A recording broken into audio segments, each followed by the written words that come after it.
Шановні колеги, шановні партнери, дорогі Dear друзі, colleagues, dear partners, dear friends, dear participants of the National Conference, Reach 95, launch of the project, Access of Quality Services in Healthcare Facilities of Ukraine. International organization PAS is happy to welcome you at the beginning of the second day of our event. And I am Tetiana Habarets, who is Senior Advisor for HIV Service Delivery Advisor for Reach 95. And now we launch the second day of our national conference, launching Reach 95 project. So the work today happens in the framework of two sessions. The first session will take place today here in this audience, and also it will be possible to follow it on YouTube. And the session will be on organization of provision of HIV services in project-supported healthcare facilities. The second section is going to be held in another audience, and this is going to be focused on monitoring and evaluation in project-supported healthcare facilities. We will work from після чого в нас буде перерва, 9 till і продовжимо ми пленарну 11:30, and after that we will take a break. Then we will continue with the plenary session до 13:00. in the format Тому as працюємо on the first day of the conference. This is from 12 till 13. So today we work until 1 p.m. and then we will try and wrap up our event.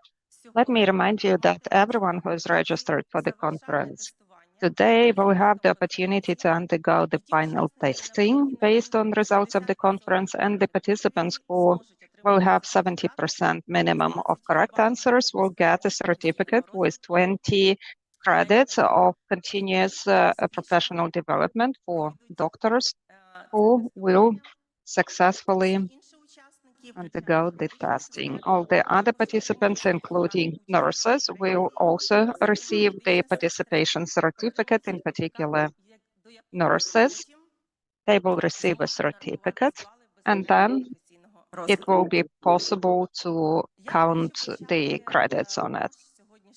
Let me start today's discussion with a couple of figures that cannot but impress. These are the two figures that we received today at the beginning of today's session, and they are very inspiring. They inspire for further work, and we can hope that we will succeed together.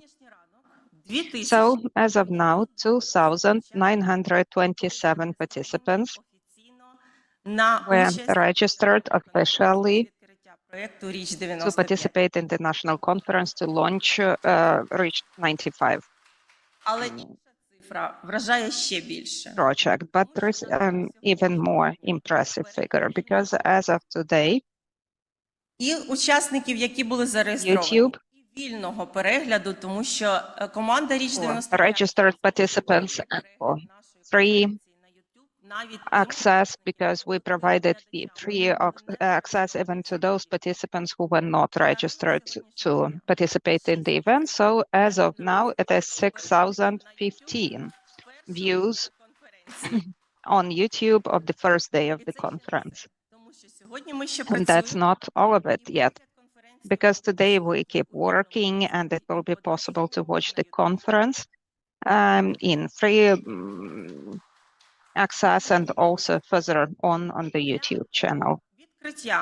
And now to start the first section on organization of provision of HIV services in project-supported healthcare facilities, I'd like to invite the following speakers. This is Diana Shevchenko. Лікарка-інфекціоністка Державної установи Центр She is the infectious disease doctor of Public Health Center of Ukraine. Tetiana Pileeva, Reach 95 project assistant, Public Movement Face Hope Love.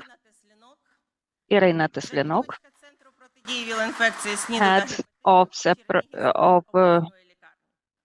the unit for the Center for Combating HIV Infection, AIDS, and Hepatitis of Chernihiv Regional Hospital. Happy to welcome you, and let's start. The first presentation is going to be focused on the main approaches to implement project activities within the framework of REACH 95. Я хочу почати з того, I'd що like to start ми маємо by saying that as of now, we have 268 16 проєктних регіонів healthcare facilities from 16 project regions at all levels of provision of medical services that have been included into project activities of REACH 95. Each facility was selected together with the departments, healthcare departments, AIDS service, and they were coordinated with the public health center.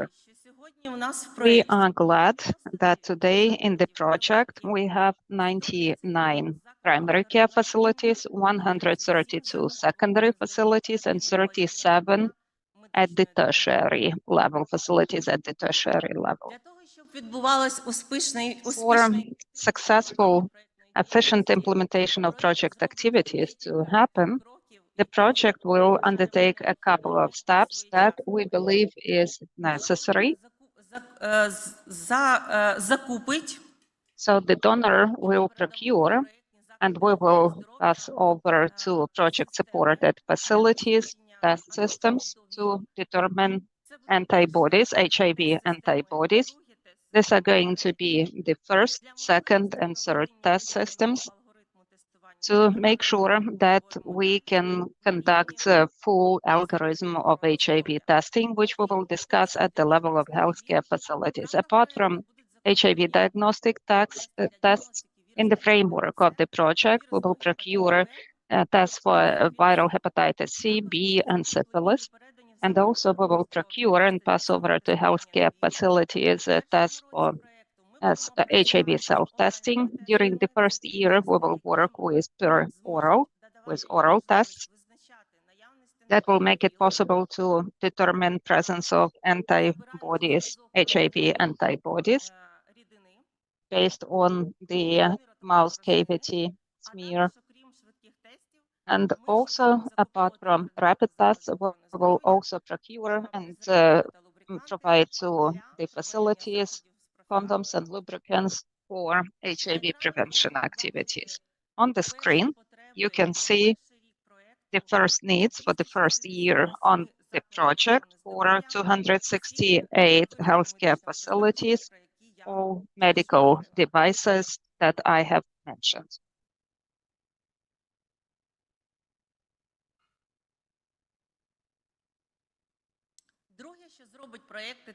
The second thing that the project is going to do, and what we have already started doing, that's going to be training of healthcare facilities. In the framework of the project, we will provide for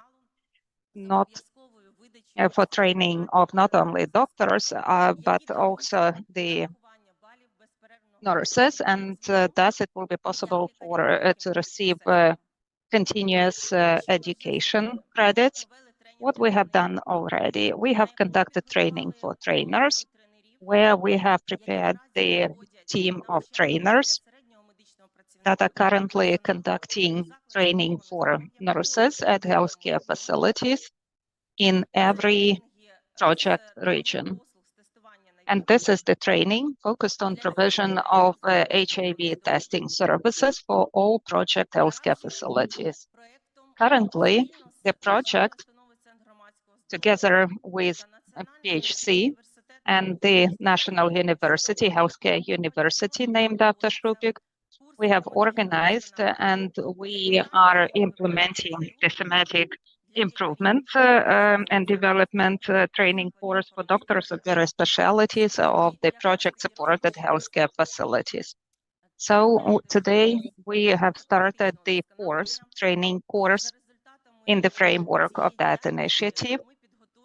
And based on that, we will train 100 doctors of various specialties, and they will provide they will be providing testing and they will provide advising, counseling services.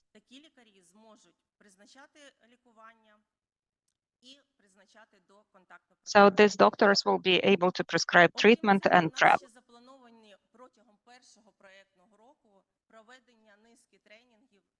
We also have planned conducting a number of trainings for PrEP. In the next years, we will continue these activities. We will prepare, train our specialists to provide HIV services. So what are the services that are going to be implemented? First, it is HIV testing at the initiative of the healthcare worker in every healthcare facility that is now determined as project supported facility. Who are we going to test? We said that the general population, they are key recipients of the project, but it is important to clearly understand who we provide services for HIV, who we should offer it to, as well as repeated testing. So that's what we are going to deliver to our colleagues. So we will focus on key populations and also individuals with indicator states. Apart from HIV testing at the initiative of the medical worker, the next methodology that we are going to implement is going to be HIV self-testing that will be possible based on healthcare facilities that are currently seen as project facilities. That's going to be distribution of tests for self-testing by doctors of the facilities, or another mechanism and approach for HIV self-testing in the framework of the project. That's going to be distribution of the tests online or delivering them home or by mail. The next methodology to provide the HIV services will be ethical and safe index testing services.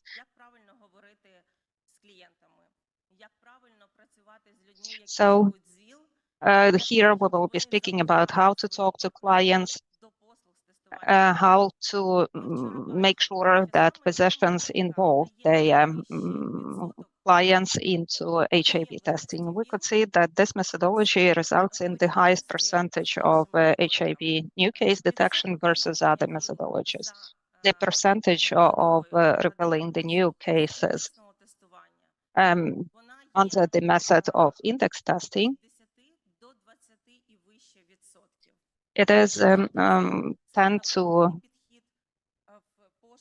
20 and more percent. So this is a very targeted approach where we look for new HIV cases. We will also refer the partners, people who live with HIV, with the help of our social workers, to healthcare facilities. Now let me focus on the algorithm of HIV testing that is now approved and implemented in Ukraine.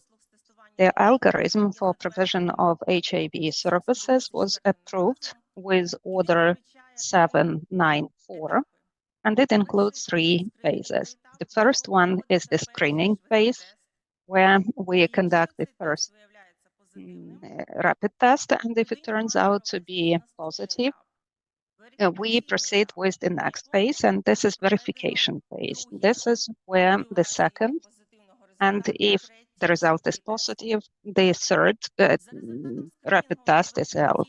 Based on the results of screening and verification phases, it will be possible to diagnose HIV.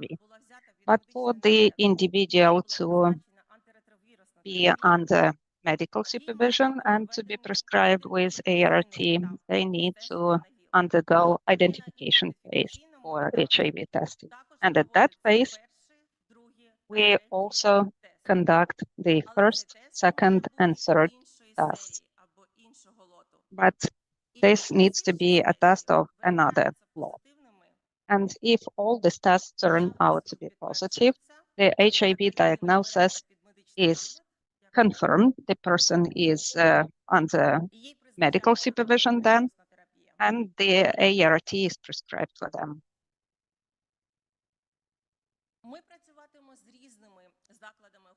We will work with a variety of facilities, and above all, those that don't have ART sites, they do not have trained professionals who will be able to diagnose and to prescribe therapy. But every project-supported healthcare facility in the framework of the project will be implementing not only the screening phase of testing, but with a positive result of the first screening test, every healthcare facility that is supported by the project will need to conduct the verification phase and issue the certificate, and then refer the patient to the healthcare facility where there is an ART site, where their diagnosis will be confirmed and where ART will be prescribed for them. We will work with our coordinators for social work that will help us there. If there are any questions from the doctors regarding referral of these patients. And in the screen, you can see the typical algorithm for HIV testing based on primary care center where there is no ART site.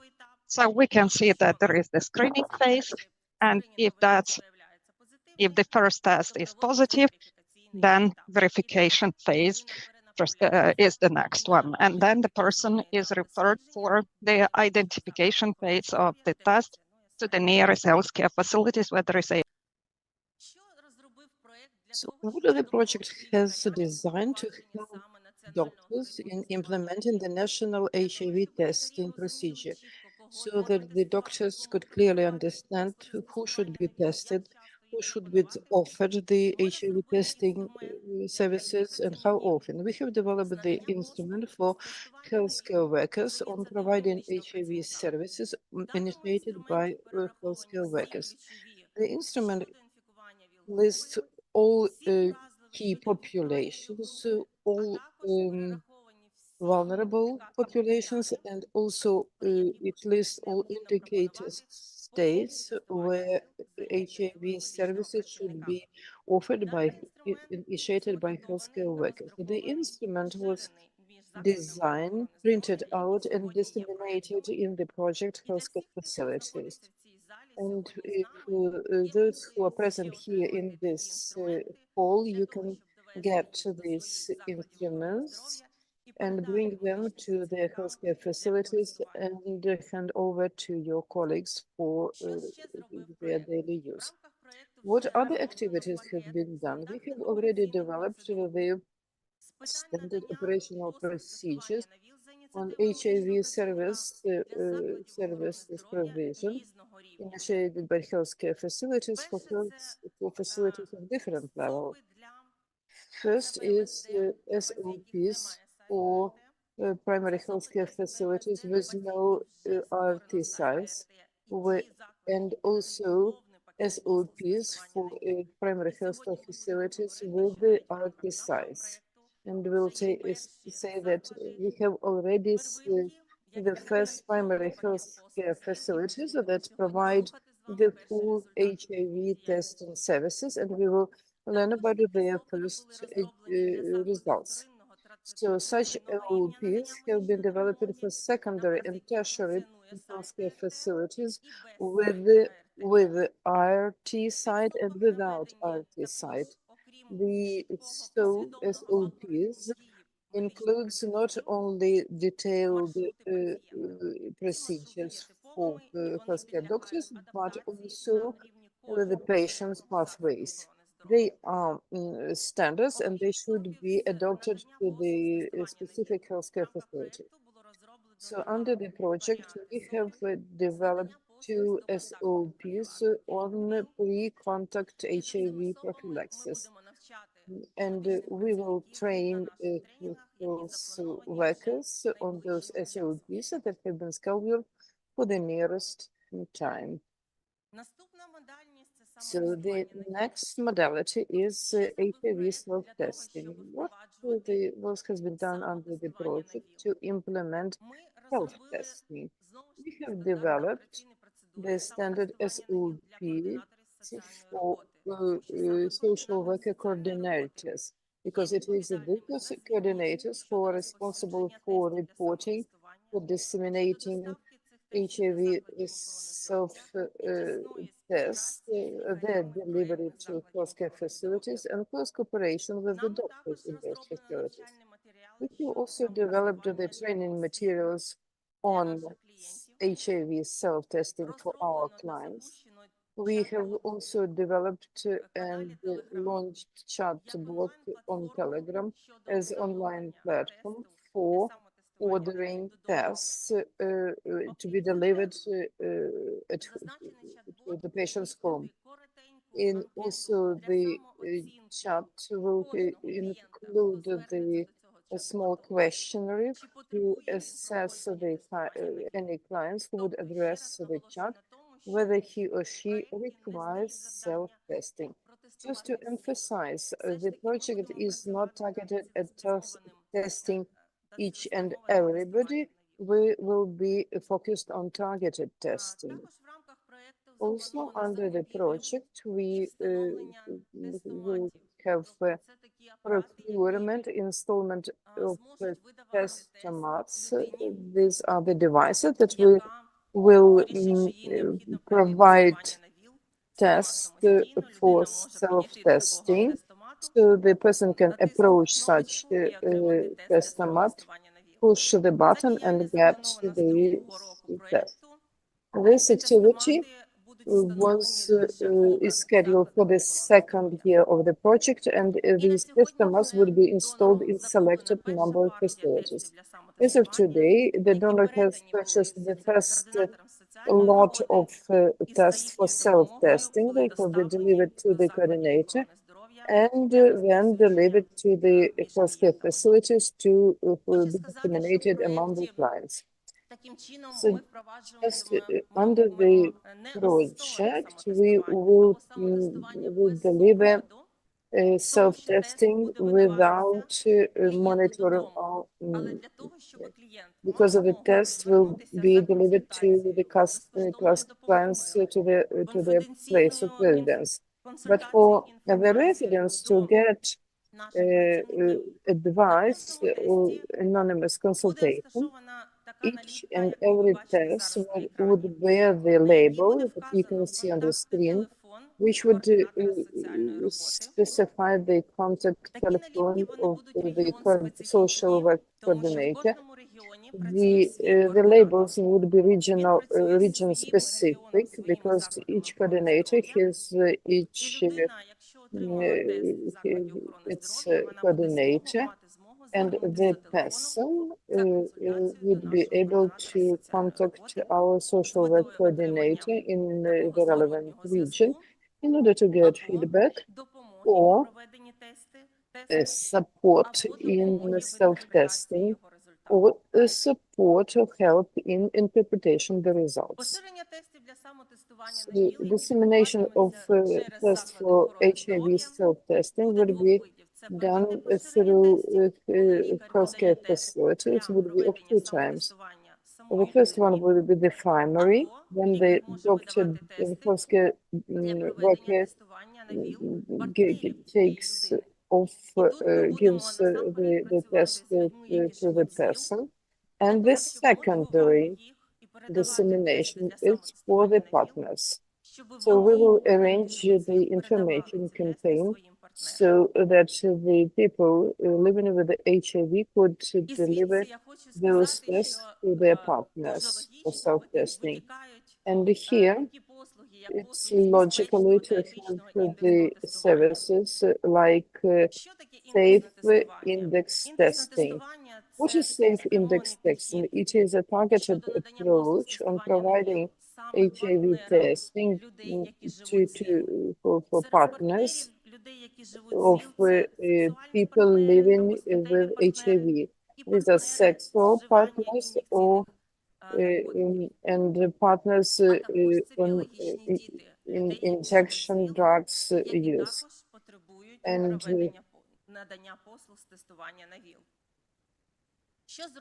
so what the project is going to do? The project will support, educate, and contribute to disseminate, to provide for testing in the project healthcare facilities. We will start with the RT site, with the doctors who work directly with people living HIV. This is the first entry point. This is the biggest network of clients, of people living with HIV, and it will be the HIV, the RT sites, hospitals. Then we will train the doctors and nurses how to speak with clients properly, how offer self-index testing even before index testing, because when we offer HIV testing, we should start talking about engaging their partners for testing. We will develop training model and teach healthcare workers how to offer safe index testing. We will also train social work coordinator on cooperation with health workers on providing index testing services. The next intervention to be implemented under the project, and which we will have a special presentation, is providing HIV prophylaxis services by project facilities. We will train how to properly communicate with clients, especially those with the increased HIV infectious risks, so that they are timely referred to the healthcare facilities where they can get the contact prophylaxis. We will, as I mentioned, we will also procure condoms and lubricants to be delivered among the project facilities.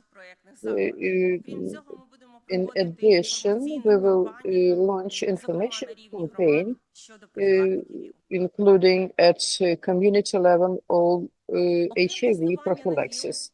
In addition to HIV testing, we will procure tests for HBCB and syphilis. It's a kind of integrated approach we are going to implement under the project. The only condition that for using this additional test, and it is the wish of our donor, as it will be as additional motivation for HIV testing. For example, if you get a person that comes to the doctor with any type of problems, you can see that the person needs HIV service, and you offer him, and he refuses, you can offer him additional testing for HIV, HBCOB or syphilis, just in case if he agrees on HIV testing. So in this case, the person can be tested for 4 infections at a time. One of the components we were talking yesterday, and it's additional area, it's counting stigma and discrimination related with HIV. We have hired the consultant, specialist. It's Antonio. He's here with us today. Welcome. Thank you. Welcome to the project.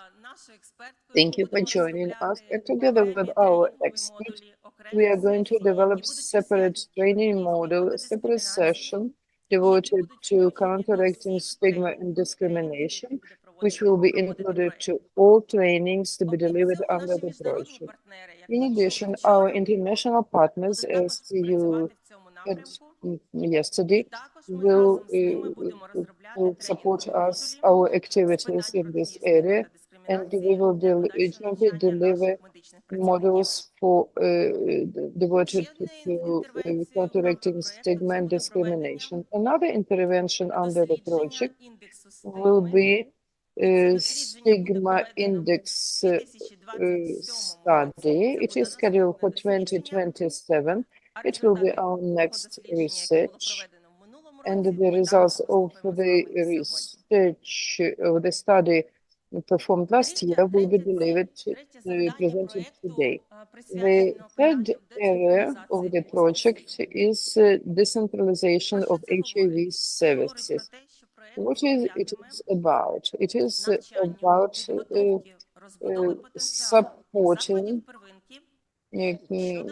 capacity building of the healthcare facilities and providing full packages of HIV, not only testing and identifying, but also treatment, healthcare of people living with HIV, prophylaxis, and pre-contact activities.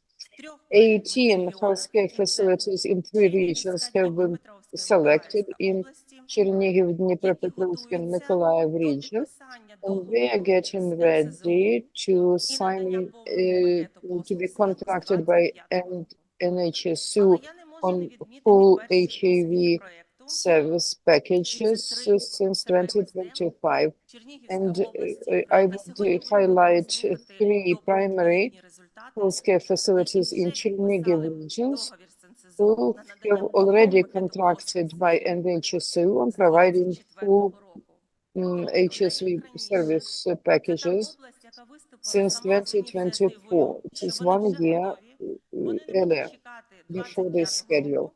So they declared, these 3 facilities declared their readiness, and they expressed their wish to be contracted from 2024.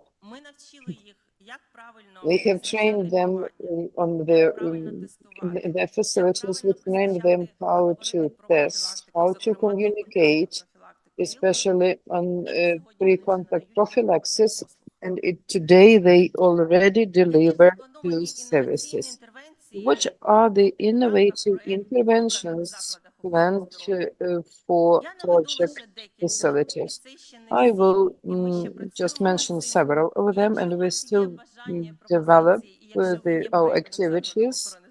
And if you have your ideas and you are project facilities, please contact us. So the first innovative intervention is implementation of HIV self-testing in Horodnyanska community in Chernihiv Oblast.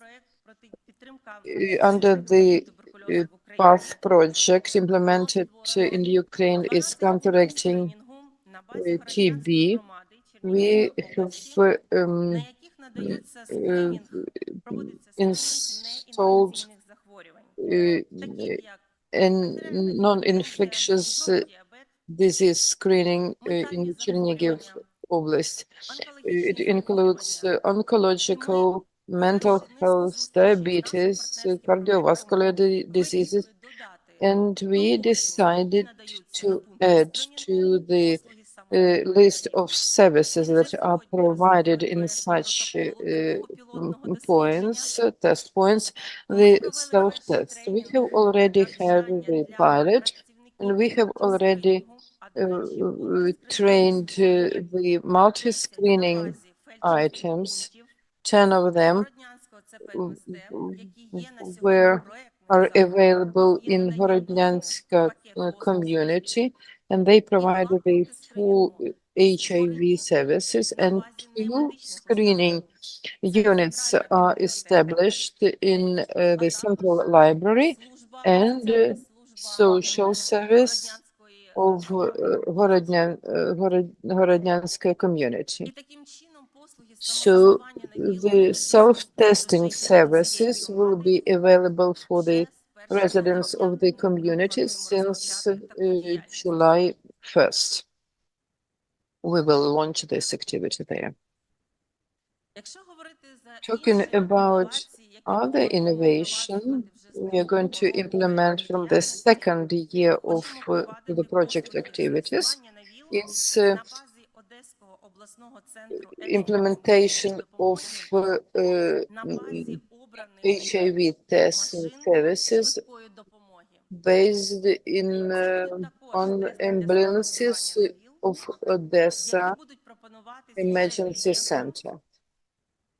These services would be offered by the clients who will be transported to the healthcare facilities. In addition, in the Odessa Regional Center of Emergency Service, they have the inpatient units where people can address for any type of healthcare services where they will be offered HIV test. Another activity which is planned under the project, and it will be based on Odessa regional city hospital number 1. We would like to capture as many people as possible with the HIV test. We would like the doctors of the hospital to suggest the HIV testing as soon as they enter the person enters the hospital. In Cherkasy region, it's primary healthcare facility number 5. We visited it. They have the doctors validation commission for potential military servants. So they suggest HIV testing, and we would like to see what would be the results in terms of efficiency and coverage, especially for among the people who will come to this center under the medical guarantee project package number 60. It's medical healthcare services, medical services for people who would become potential military gays. So actually, these people have no specific concerns or problems. So it would be really interesting to know what is the morbidity with this category of population. Thank you for your attention. Any questions? Thank you. If there are no questions, we'll go on according to our agendas.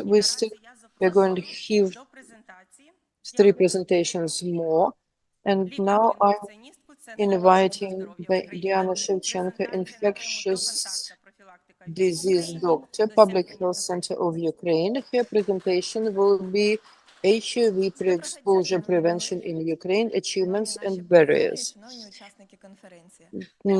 Hello, all participants of the conference, and I really welcome all our national team. I like to thank you for the invitation to participate in this conference.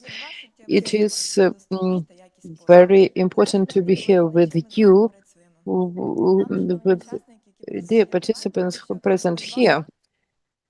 I really appreciate your activities because without you, no achievements could be possible in Ukraine. Today, we are talking not about HIV testing services, but we're also talking about the relation between pre-contact prophylaxis. So, my presentation is about pre-exposure prevention. I'm talking about the achievements and barriers, but we will definitely cope with all the barriers. So what I mentioned, it's about teamwork. There is a very nice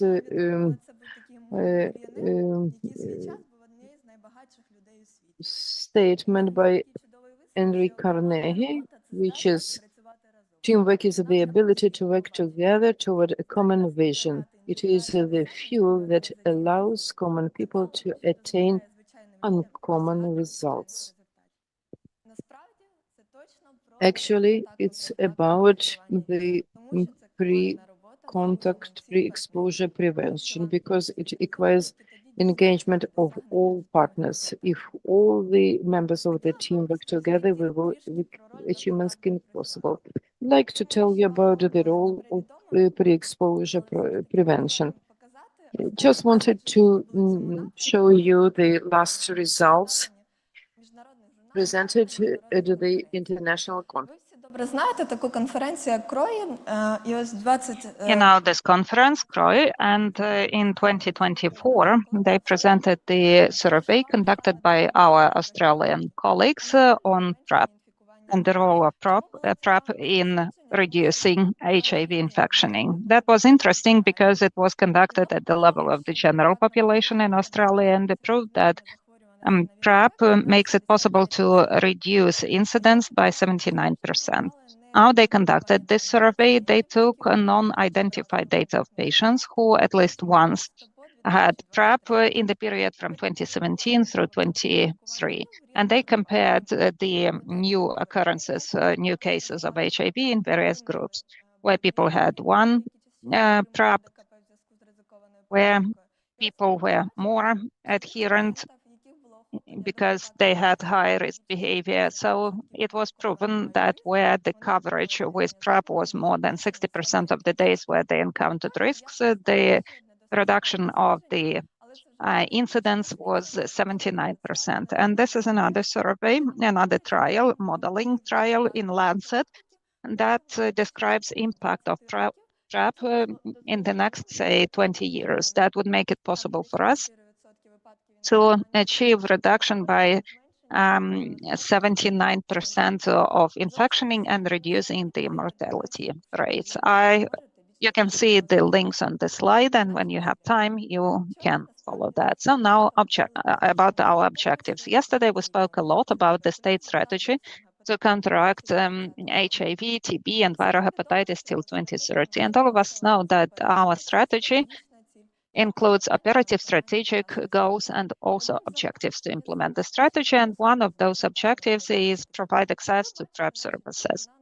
And you can see our objectives for the next periods for 2024, 25, and 26. But colleagues also said yesterday that we had an incredible opportunity. We approved the operational plan, and the goals for PrEP also are included into that operational plan. For 2024, it is 15,000, next year 16.5, and 26 it is 18,000. But let me reiterate that it will only be possible due to our joint teamwork. A little bit about the history of implementing PrEP. Let's start with how it happened. It started in the world. Actually, this history would not be possible without exploring HIV infection as such. So in 1981, maybe you know that in 1981, that was the first mention of HIV. CDC speaks about an unusual pneumonia of a young man in 2081. So this is considered to be the first mention. After that, there were different names attributed to this disease, like the mysterious cancer or whatever. And that is why in 1982, they started referring to it as a human immune deficit virus. You also see the name deficiency. So you can see how this story, how this developed. And then the team of Luc Montagnier from Pasteur Institute, they could see the virus of HIV virus. But I don't know if you see that on the screen. There is another quote by Dr. Lane. When they saw the virus, HIV virus, they said that that was a virus that was detected for the first time during the recent 30 years of their work, because actually researchers believe that retroviruses could not impact people. Only leukemia virus could impact humans, otherwise they excluded this opportunity. That is why that's an important event in history. And now speaking about PrEP, we moved to 2012. In 2012, FDA approved the first products to prevent HIV infection, and in 2015, in recommendations guidelines of WHO, they include a recommendation on using tableted form of PrEP with tenofovir. In 2021, this is about the vaginal ring for women to use as PrEP, and in 2022, just recently, use of injection forms of PrEP in the form of cabotegravir of long action. So how did it develop in Ukraine? We launched PrEP in 2017 or 18 when tableted forms of PrEP appeared in Ukraine, and we continued this story because Ukraine is a country of innovations. We never stay where we are, and actually in 2024, injection form of PrEP will be available in Ukraine. But speaking in more detail about what has happened, we discussed that it started in 2017 and 18. In 2019, PrEP was included into the state strategy to counteract HIV, and in 2021, standards for post and pre-exposure prophylaxis were adopted, and this service was included into the package of medical guarantees of the National Health Service. And then the standards were updated, as you know, with the Order 2092. The standard for HIV care now includes an annex on PrEP. In 2023, state guarantees for PrEP were included into the law of Ukraine. We see state guarantees for PrEP. In the law, it is stated that it's important to ensure accessibility of PrEP services and also free access to PrEP products. Ukraine is so lucky because due to support of our partners and donors, due to state support, our clients can receive PrEP services free of charge. And in 2024, it's going to be an outstanding year in our history because injection form of PrEP will be made accessible. And you can also see that we have significant success there. In 2023, 13,147 people have received PrEP services already, but we don't stop there. And in 2024, of course, we will achieve even wider coverage. The system for provision of PrEP services. When I was preparing this presentation, I saw several interesting studies, and speaking about provision of PrEP services was described as continuum of PrEP care.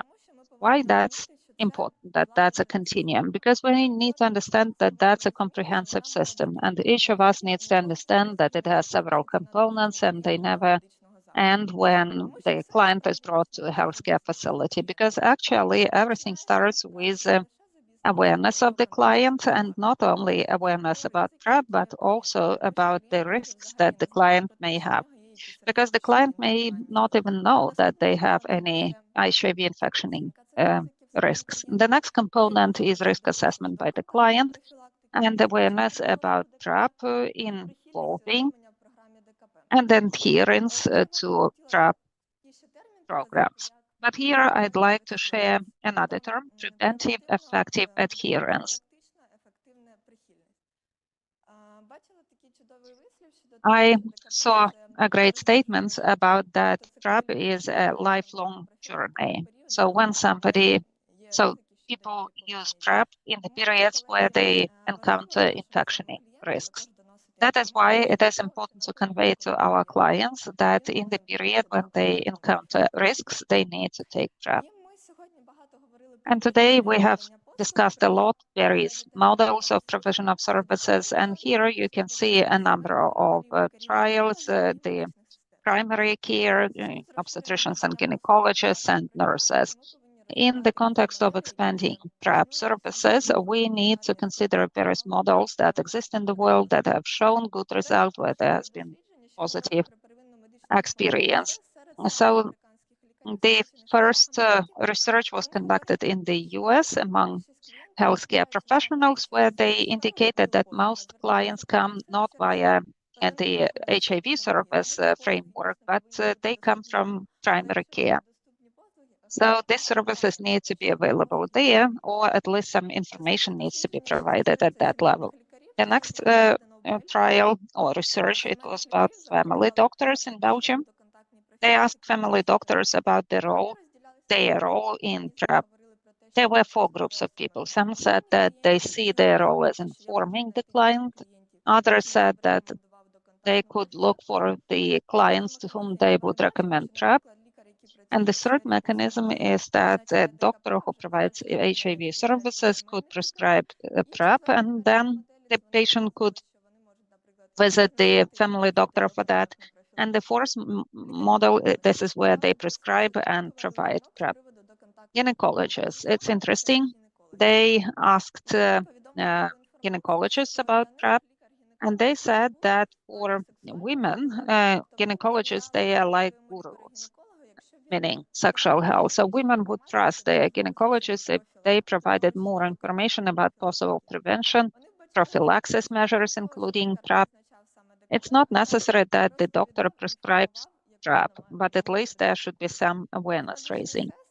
And nurses, this is about the different roles in providing PrEP services, and this is rather about that they were thinking about expanding the role of medical nurses and also the role of PrEP infrastructure of providing PrEP services in Ukraine.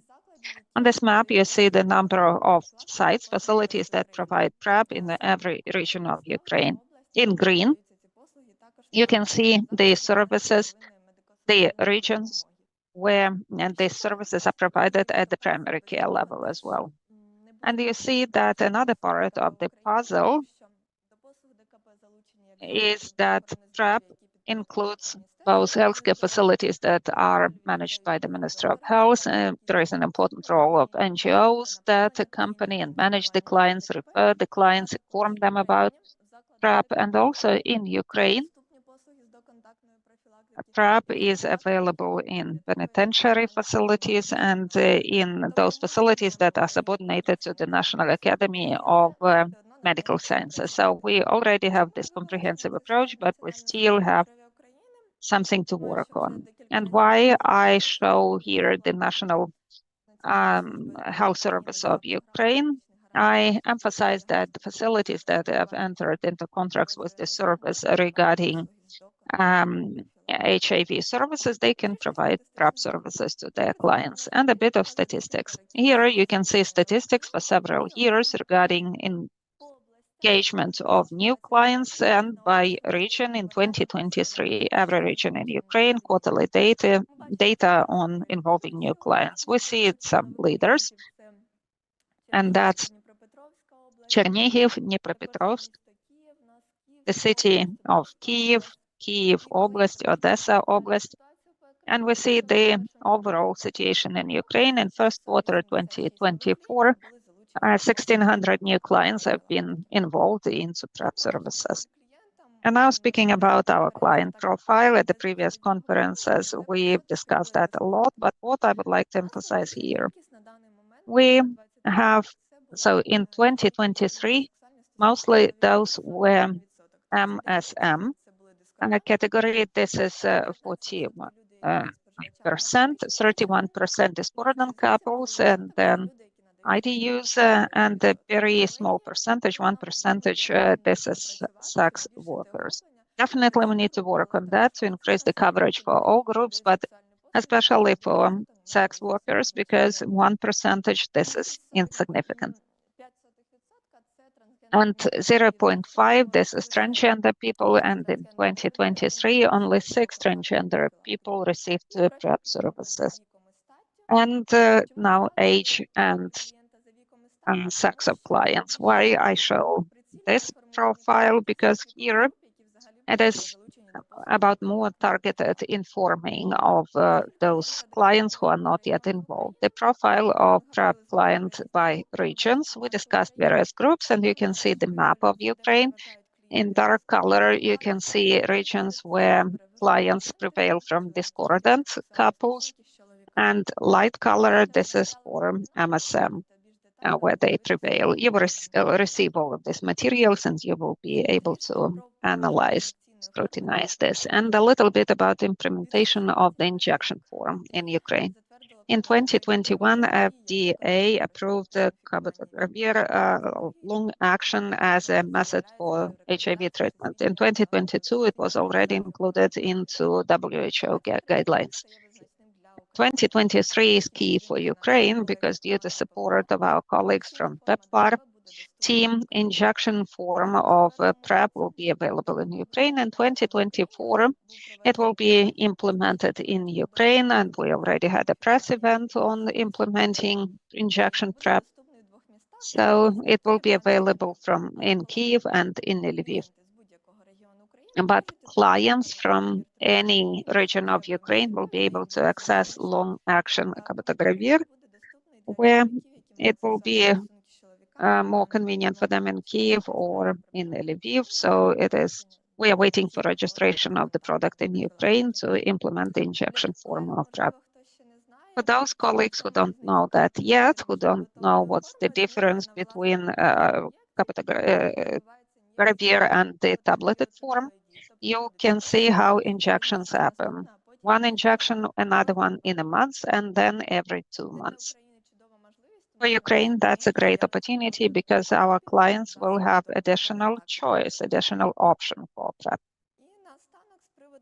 And to summarize our achievements and challenges, I would like to speak about some key aspects that form the basis for implementation of PrEP.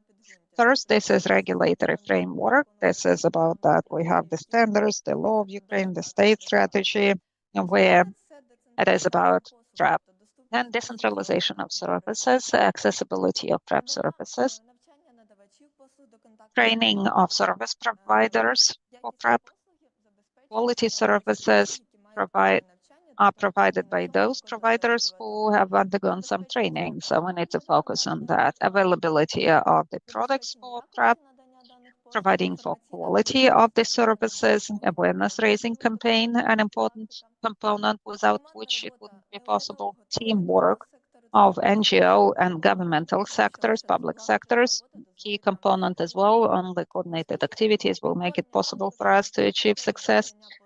Creating comprehensive approach to providing HIV prevention services. And here we can speak about the link between PrEP and self-testing, and also registration of those clients who receive PrEP, because this information is entered into the medical information system. And when we analyze this data, we know which activities we can plan for the next period to involve certain groups or to expand the services of PrEP in general.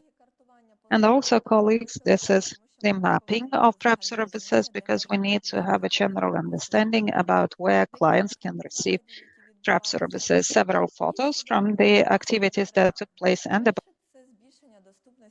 about the challenges we face. It's increase of accessibility of PrEP. So integration with other healthcare facility, health services, so engagement of other groups, including people providing sexual services, extension of network of healthcare facility while retaining the quality of services, providing additional means of PrEP, including use of cabotegravir continuous, in decrease of and also increase of awareness among healthcare workers and PrEP and efficiency of PrEP, because there are a lot of myths we have to dismantle and to prove that PrEP is very efficient prophylaxis. So actually, the only challenge is how to achieve all these components. So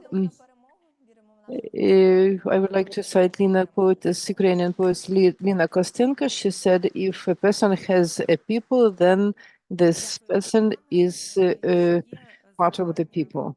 So thank you, Diana. Any questions? If no, Diana, please take your seat. And I kindly invite Tatiana Puleva, Reach 95 Project Assistant, Public Movement Face Hope Love, with her presentation, HIV Self-Testing Approaches, Role of Social Service Coordinator in 16 Project Regions. Thank you, Ms. Tatiana. Welcome, everybody. So our colleagues, including Tatiana, already told us about the component of increasing efficiency, and I will focus on self-testing and the role of social service in the regions.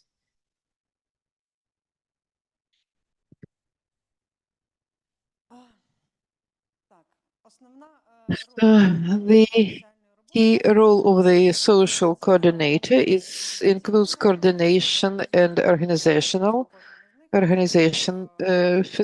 activities, then distribution, as we already mentioned, it's a distribution of self-tests, HIV tests, and also condoms and lubricants, organization of HIV self-testing, cooperation with the project facility, consulting project clients, and referral of project clients to comprehensive HIV service. So our project provides for such services in the selected healthcare facilities. So let's consider the items in details. It's coordination and organizational activities. Our social work coordinators participate in local and interregional working meetings, collect information required for successful implementation of the project. They cooperate with the regional coordinators and regional coordinators with the in the regions. So they organize and ensure project activities in the region in line with the project indicators. They participate in working meetings, education, trainings, roundtables, and workshops of the project, monitoring visits, and supervisions, and also organize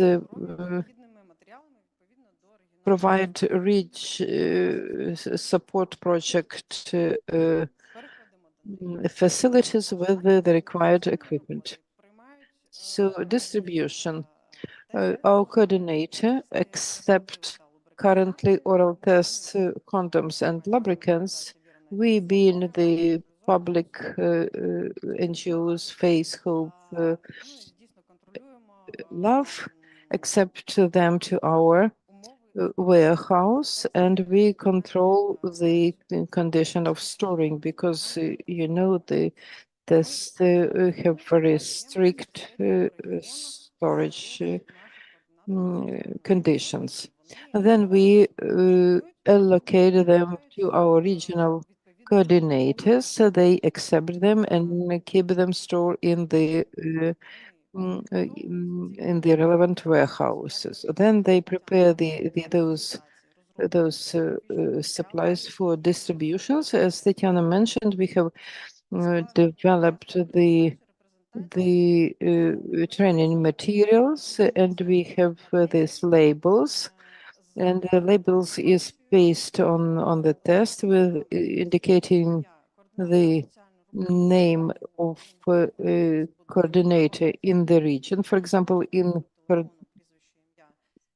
Kirovohrad region. It will be the name of the coordinator in Kirovohrad region. The supply is delivered to the relevant 20 healthcare facilities, project facilities. So the person that receives the test from the healthcare worker in the project facility.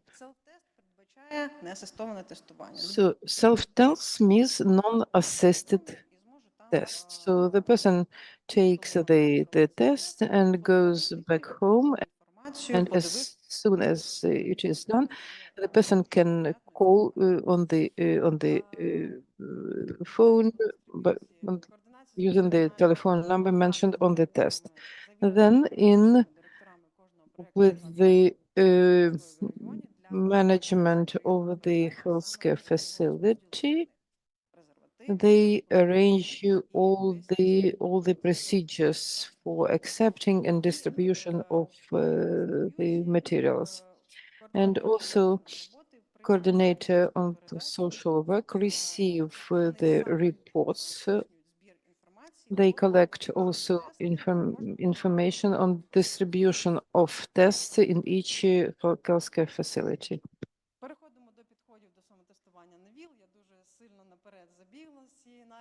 So this is the label I have already described. It is very nice, and how it should be pasted on the test in a way that when the package is opened, the test is not damaged.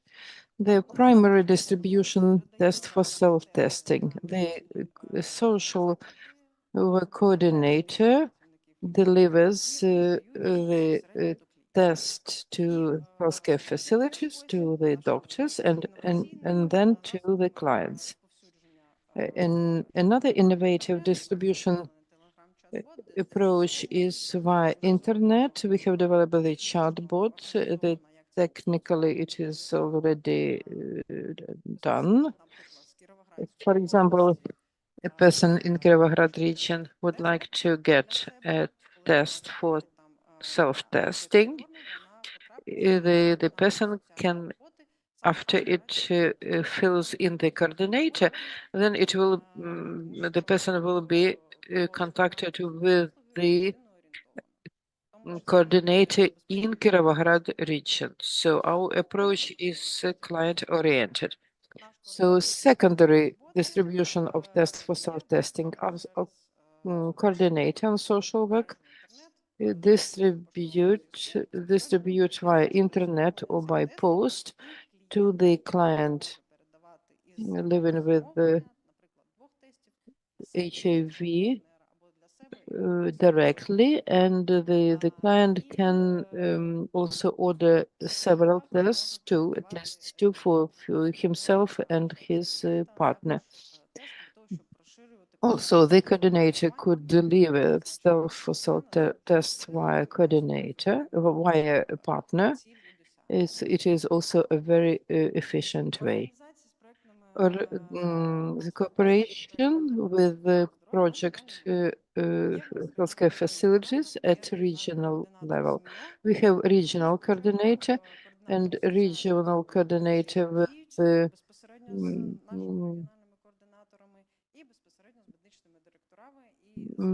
medical managers. So we have established this coordination facility in order to reach the targets. So it's about the role. The regional coordinator coordinates project activities at the regional level with the healthcare departments in the regions, and also he coordinates project activities with the project healthcare facilities in the region. The regional monitoring and assessment coordinator is responsible for monitoring and assessment in project healthcare facilities and performs other types of monitoring activities. At the same time, the social coordinator ensures coordinator with our regional coordinators on project activities and receives the guidelines on distribution, on cooperation with project facilities and other project activities. Our social coordinator also communicates with the chief doctor or director of the healthcare facility. He contacts the manager, delivers tests for self-testing, and lubricants and condoms, and then he prepares the report on his activities or cooperation with this particular healthcare facility. So the medical chief or the manager of the facility assigns the person responsible for accepting the supply so that it is properly stored and properly distributed. And he also assigns the person responsible for communication and distribution of oral tests, stuff, and reporting. And then we move lower to doctors. So our social coordinator closely contacts and cooperate with doctors and also ensures a referral. If, for example, we have people who calls or addresses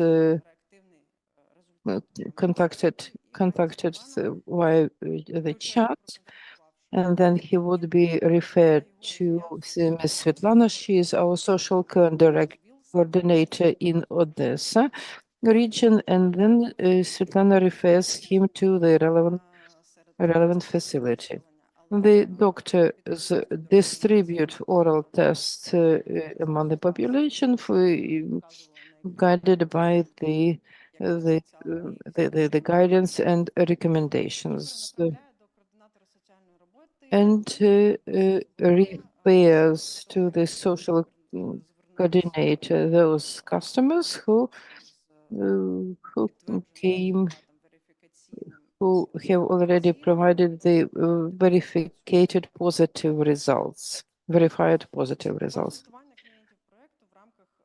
Consulting project clients includes pre-testing information, education. So testing can be assisted if needed, provides over after tested consultation, and informs about the comprehensive HIV care which are provided in the region under the project based on the client's needs, provide consults on HIV prophylaxis, HIV treatment, and others. A referral of project clients. Social coordinator refers the customers with a high HIV risks to the project healthcare facilities. He also refers customers with reactive results of testing to the project healthcare facility to confirm the results of testing and treatment, and also refers to mental and social and also legal for legal services. Expected results in HIV self-testing. It's early diagnostics of HIV among general population. Also, timely identification of persons with positive HIV status to start IRT, decrease mobility, mortality, in an increase of quality of life for people living with HIV, and identify people with negative HIV status, which are the members of key populations. Instruments for activities and reporting. We have developed instructions on internal monitoring and assessment. Primary documentation, we have online test distribution instrument. We have developed accounting database. We have developed SOP on providing and organize services on organization HIV self-testing, and SOP on providing services with HIV consultants on social work. So our team is very strong. They have been trained. They have been working in HIV area for a long time. And this SOPs will be very helpful for them. Thank you. Thank you for your attention. Thank you, Tatiana. I'd like to reiterate once again for all the doctors who will distribute tests for self-testing under Reach 95 project. We will improve the approach for self-testing without support. So we are going to hand over to deliver tests to clients, and they will do self-testing at home without support. But if the client asks you for support, so you can perform the test with support, but again, only with the consent of the client. Before handing out the test to the client, you have to inform him. Here the oral consent is okay, but you should clearly expressly specify if the test is reactive. It means 2 strips on test. Then he or she should go to the nearest health care facility for comprehensive testing. So reactive test is not a basis for diagnosis. It is called reactive, not positive. So just please, dear doctors, please re-emphasize that once again. If the client receives a reactive result, they should address the healthcare facility and be retested once again, starting from screening testing up to the latest stages, which would result in diagnosis or rejection of diagnosis. If the result of the test is negative or reactive, and the person would like to start RT, it is not the basis. So the person has also to be referred to the healthcare facility to be tested by healthcare workers. Thank you. Я запрошую Ірину Теслінок, завідувачку Центру протидії ВІЛ-інфекції СНІДу та гепатитів Чернігівської обласної лікарні, з презентації. I invite Elena Teslenok from Chernihiv Regional Hospital So centralization of HIV services and decentralization to primary care, first achievements in the framework of REACH 95. Dear colleagues, hello. Let me introduce to you the experience of Chernihiv region in the field of provision of services, HIV services at the primary care level and in the oblast in general. And also we'll speak about first achievements of the project, REACH 95 project. Let me start with a couple of figures. Our region is on the border with two countries, Russia and Belarus. The population is, as of the 1st of January 2024, is more than 950,000. Even though we are on the border officially, more than 75,000 IDPs are registered officially. And when the analysis was held, the average age of the residents is 44 people. Unfortunately, we see negative tendency trend in our region, but maybe this is relevant for the entire territory of Ukraine. As a result of the administrative and territorial reform in the region, out of 25 districts, 5 clusters were created: Chernihiv, Koryukiv, Nizhyn, Novhorod-Siversky, and Prilutsky. On the 14th of July 2023, the Ministry of Health approved a network of high-capacity healthcare facilities for Chernihiv region. This includes 86 facilities these are municipal facilities that are subordinated to the healthcare administration. 12 regional facilities, 34 primary healthcare facilities, 2 maternity hospitals, 2 mixed-type hospitals, and 4 university clinics. Regarding prevalence of HIV unfortunately, we are among the leaders.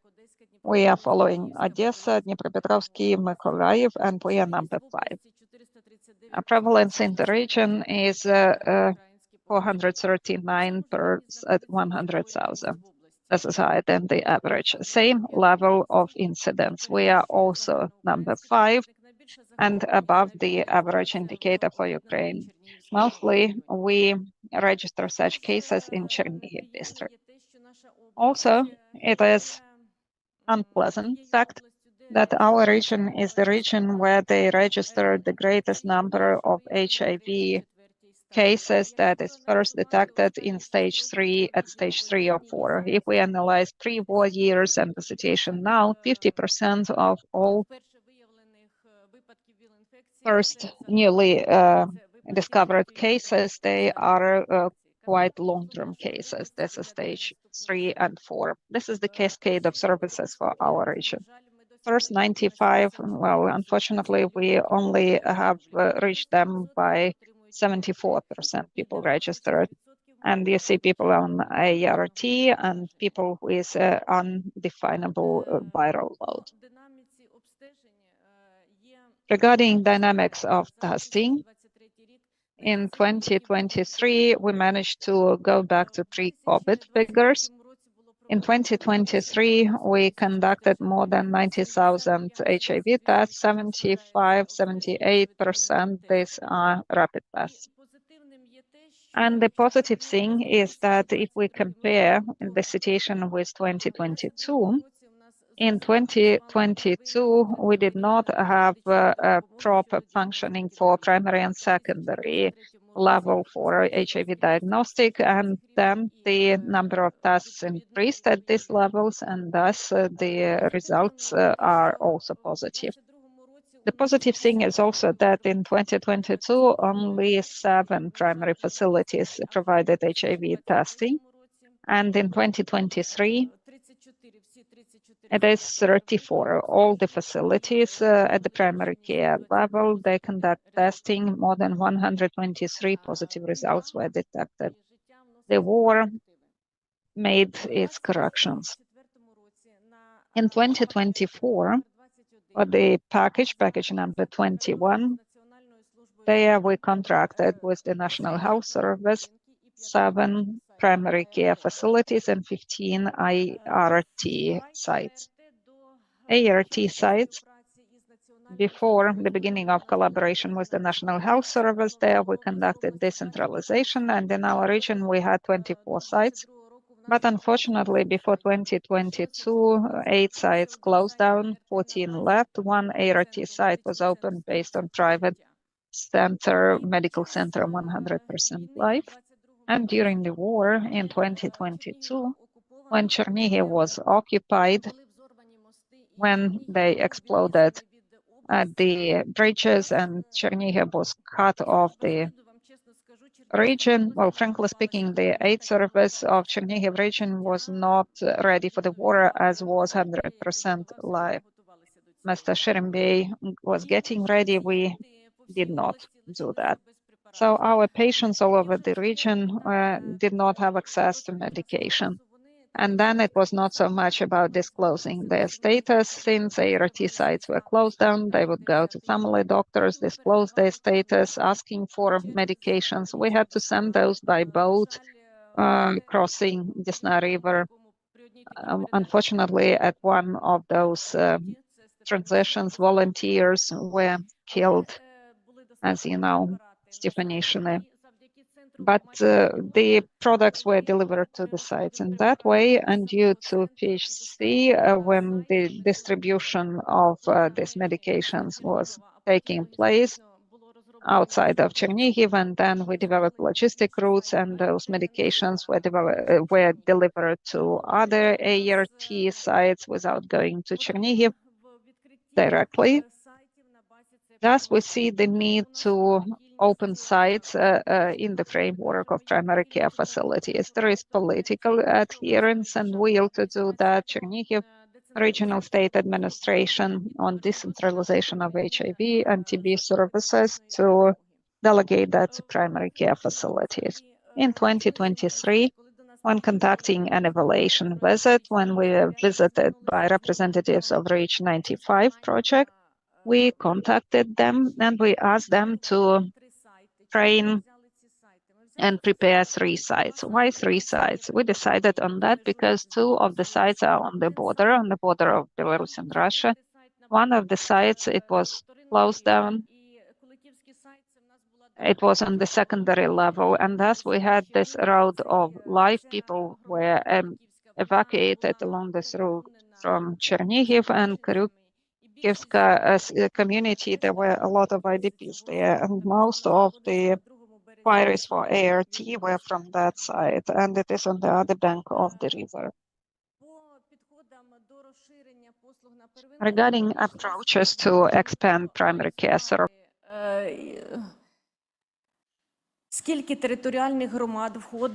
analyzed how many territorial communities and this primary care facilities of many were analyzed in 2023, and you can see here that in 2023 in Horodnyanka only 0.9% of population were tested for HIV. But in the current year, they have already covered almost 6% of the population, and 5 positive results were detected. I started testing people from the risk group, and 80 have already PrEP prescribed. So this is not moving fast, but we have ambitions, plans, and we set maximum targets and results. So again, last year, Koniukievsky primary care only covered 3% of the population 0 detections. In this year, they have already detected 2 positive cases. We started with PrEP not to kind of scare the doctors off with ART, but I believe that by and by they will undertake the function of prescribing ART for stages 1 and 2. Novhorod-Siversky is also on the border. It is just 14 kilometers away from the border on Russia. There is a site, but there is a high incidence in Novhorod-Siversky district. And over 5 months of the current year, 3 positive cases were detected, including a child aged 16. And this was not vertical transmission, but sexual transmission. So 5 people were prescribed PrEP, and high-risk populations are tested. These are statistics of the facilities. And thank you for your attention.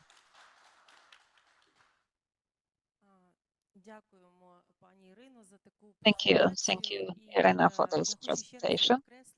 I would like to emphasize again that the results that we see are quite obvious.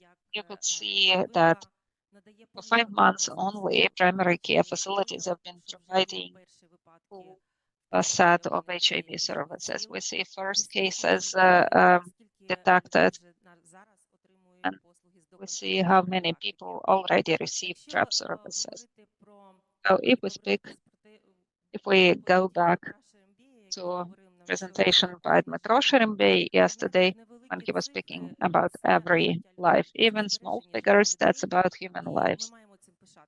And we must be proud, because that's something for we should have sped up and what we should have all of us come together. And these contracts that have been signed, they already produce results and help us preserve human lives. So thank you. Thanks to Chernihiv region for your support and dedication, and the story that you shared about what happened during the invasion when Chernihiv region was in occupation. That's really something that makes us think about how we should finally decentralize the services. And what you have shared about that Lativka was left without the access to products because this site was closed down, and how you transferred those products, that's very striking, and that's your achievement. Thanks to PHC for supporting you, and to all healthcare professionals who are working now at the healthcare facilities of Ukraine, despite the ongoing situation, and they timely provide medical care for Ukrainians. So now we are going to continue, and tell me what about the time. We still have 15 minutes, and then, colleagues, we can start our Q&A session. And if you have questions, you're welcome.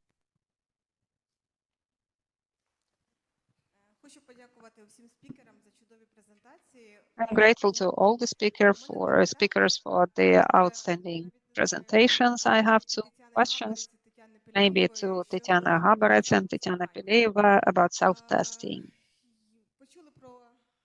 We have heard about the monitoring of logistics, distribution, but what about monitoring of reactive results?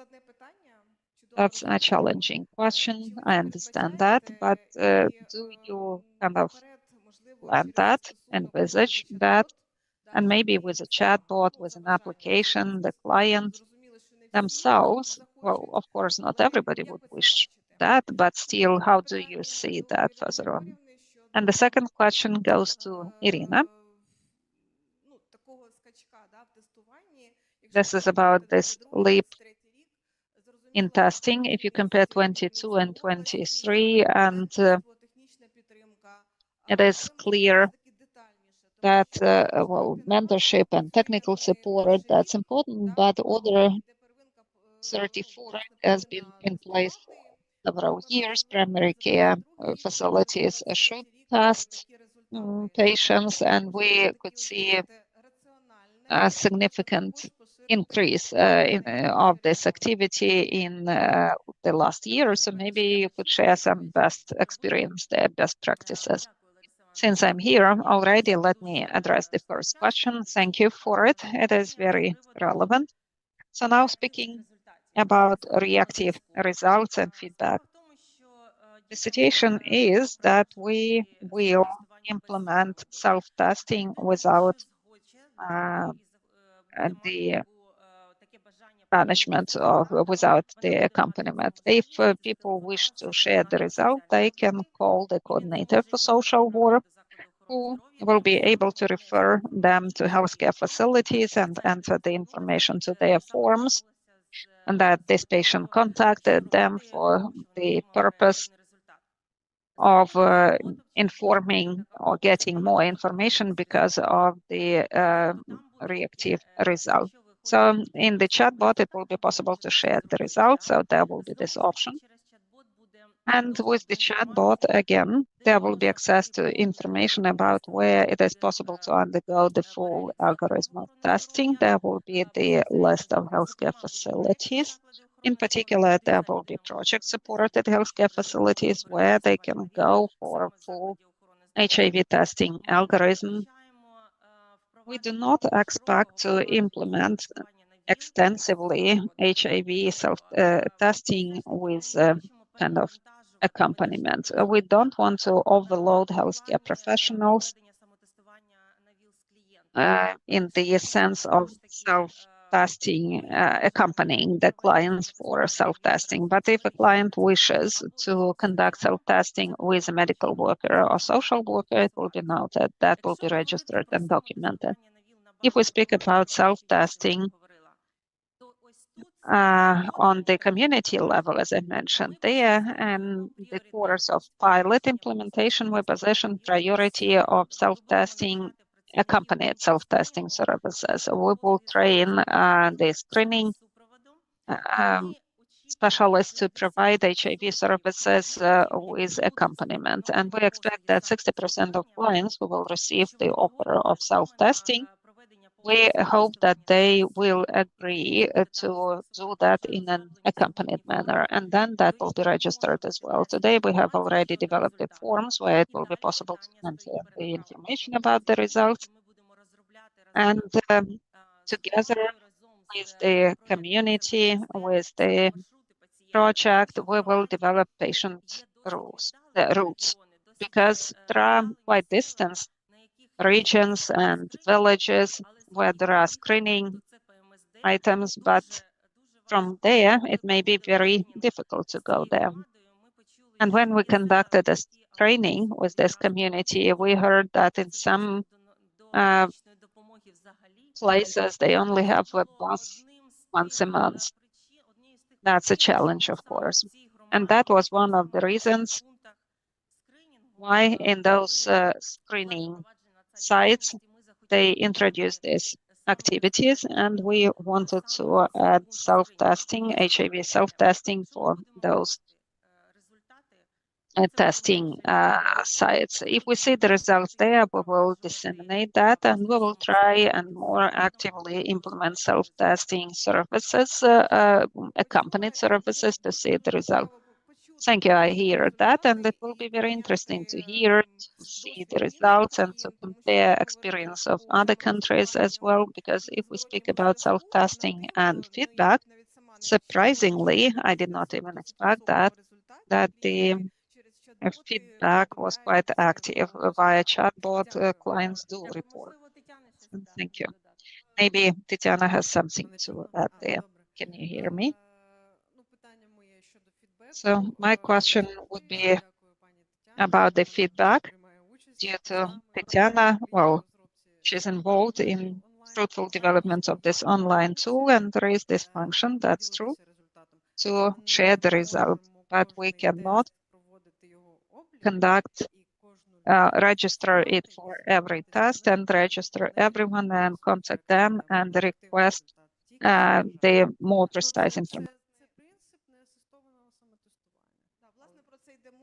So actually, what I'm talking about, we should not insist, but yes, the label on the test is exactly for this reason, so that the person could contact the social worker consultant, which would later on refer the person, if needed, to the professional, to the doctor. So I'd like to add, yes, a lot of pre-testing education is really important. We would train healthcare workers to properly educate the people before the person receive the test. So they will explain what is the HIV, what are the risks, and the availability of treatment in Ukraine, which would enable quality life. So any person which takes care of his or her care after receiving a reactive result would refer to would go to see the doctor. Maybe not immediately, maybe sometime after. Thank you, Larissa, for your question.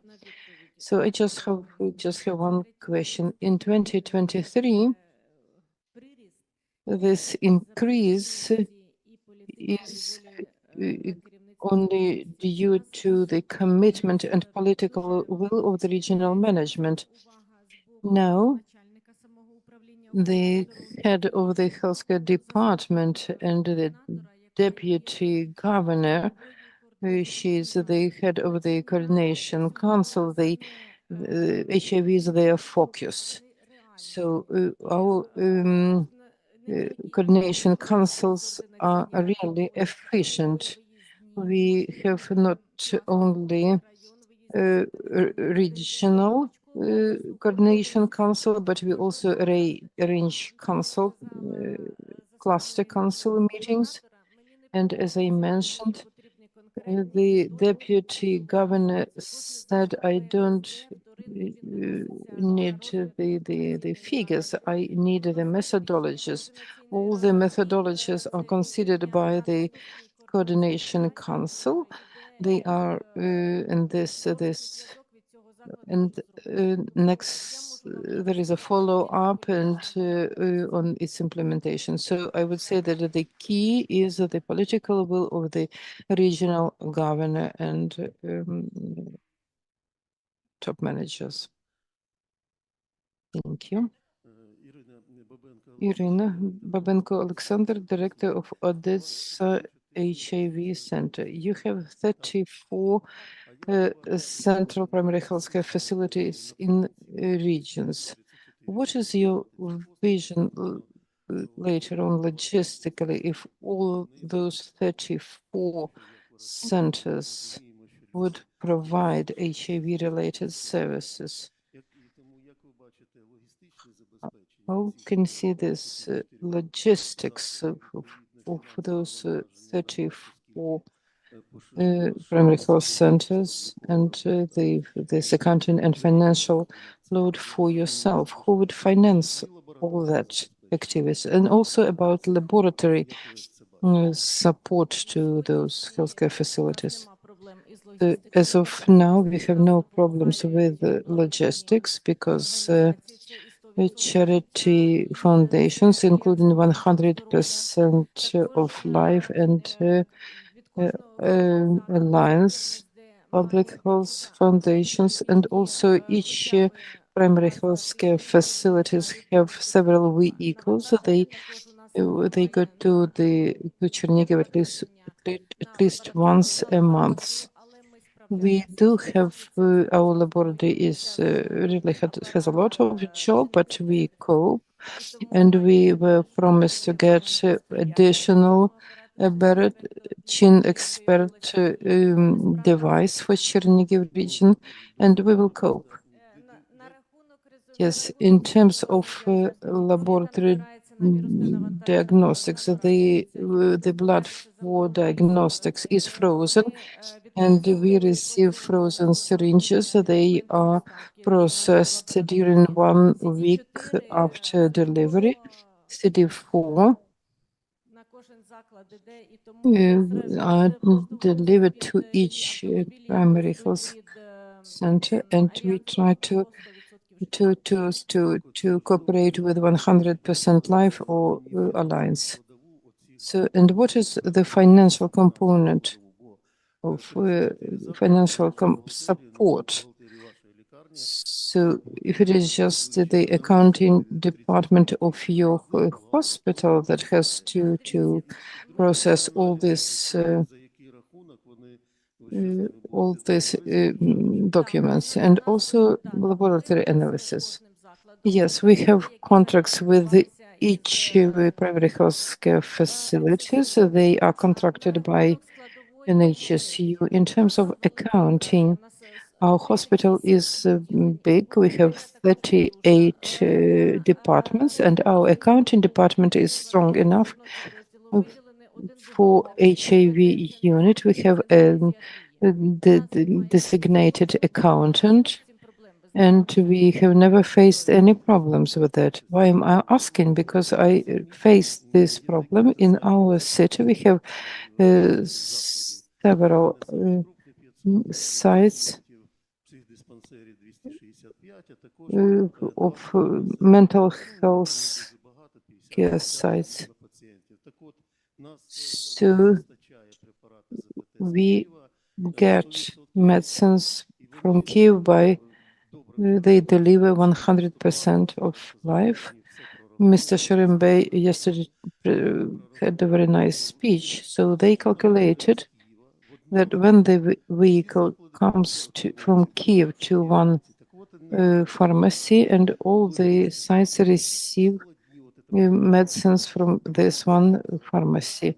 So they calculated that all this paper processing would be really huge for them is that they deliver to all healthcare facilities. So that is why I'm asking what is the financial component. So we don't face any problems with that because we get TB medicines from regional clinic and 15 RT sites receive medicines from regional clinics. So thank you for your questions and for your reply. Any other questions? We still have 3 minutes. Good afternoon, Maxim from Zhytomyr. Just to continue the previous question. Yes, actually, it's a good idea for all primary health center to be able to diagnose and treat the HIV clients. But for stages 3 and 4, it would be they would be referred to the regional hospital. I don't think it is not the right approach. So you mentioned accounting me, being the manager of hospital.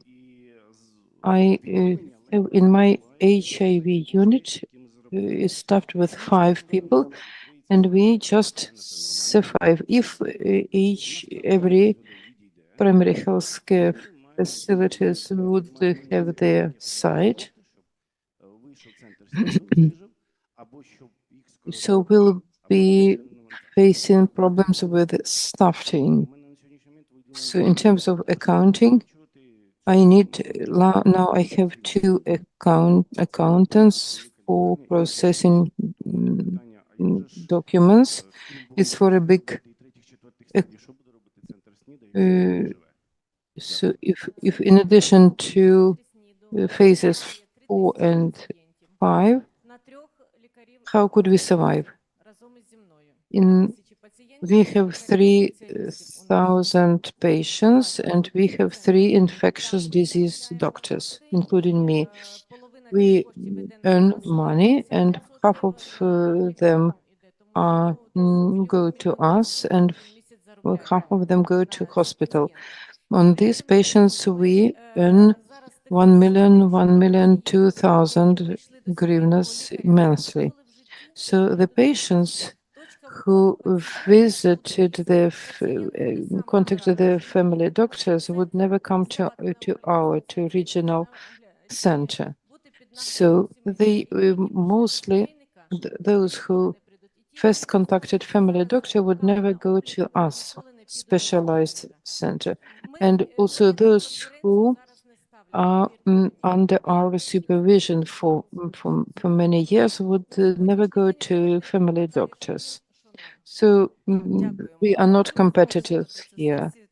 Thank you. Thank you. We are going to finish our session. Our time is over.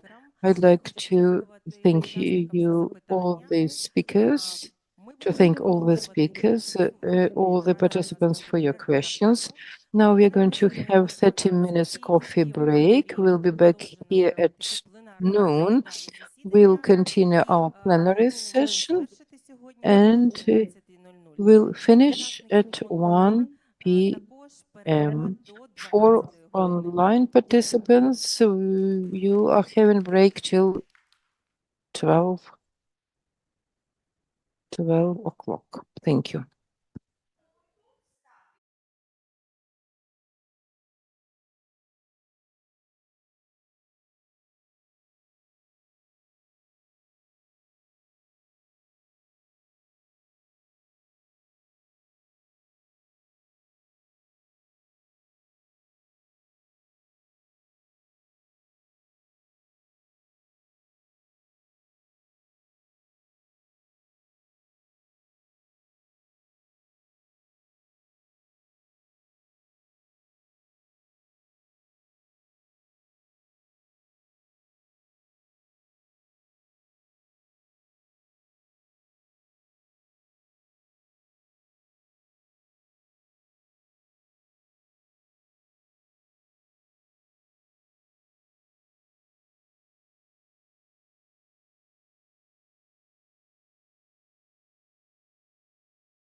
Доброго дня ще раз, дорогі учасники. Good afternoon, dear participants of the National Scientific and Practical Conference on launching REACH 95. Другий день нашої конференції. Ми підходимо до її завершення. And we are on our second day, and we are approaching the final session. And like to give floor to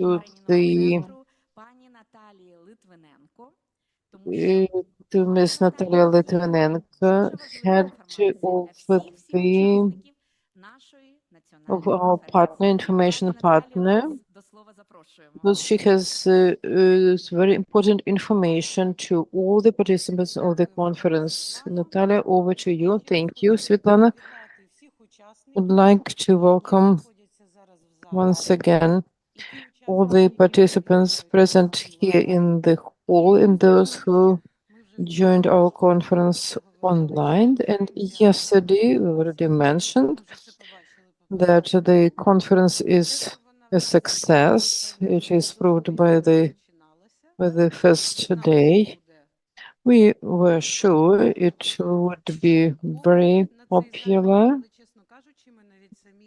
but honestly, we didn't expect to have so high demand and popularity. In the morning, we already announced the figures, but I'd like to tell you once again that during the first conference day, so the number of reviews, including the night, because yesterday in the evening we had one figure, but in the morning the number of reviews increased. So the total number of reviews of those in the date, night time, and night time, the first day collected 6,072 reviews. Your applause. Thank you. It's really very good. And what is really very much positive that the number of reviews increase after the first day. And it demonstrates the interest, and maybe the information about the conference is being disseminated. So the people who watched the stream shared their positive observations with their colleagues. So even people who were not registered for the conference joined us. Out of those 6,072 persons, only 2,051 participants were registered. Your applause, please. So half of the participants just revisited the record of the conference. I think it is the evidence of success of this of the conference. So my congratulations, Svetlana, and wish you further success in retaining the audience. And it's further increase in number of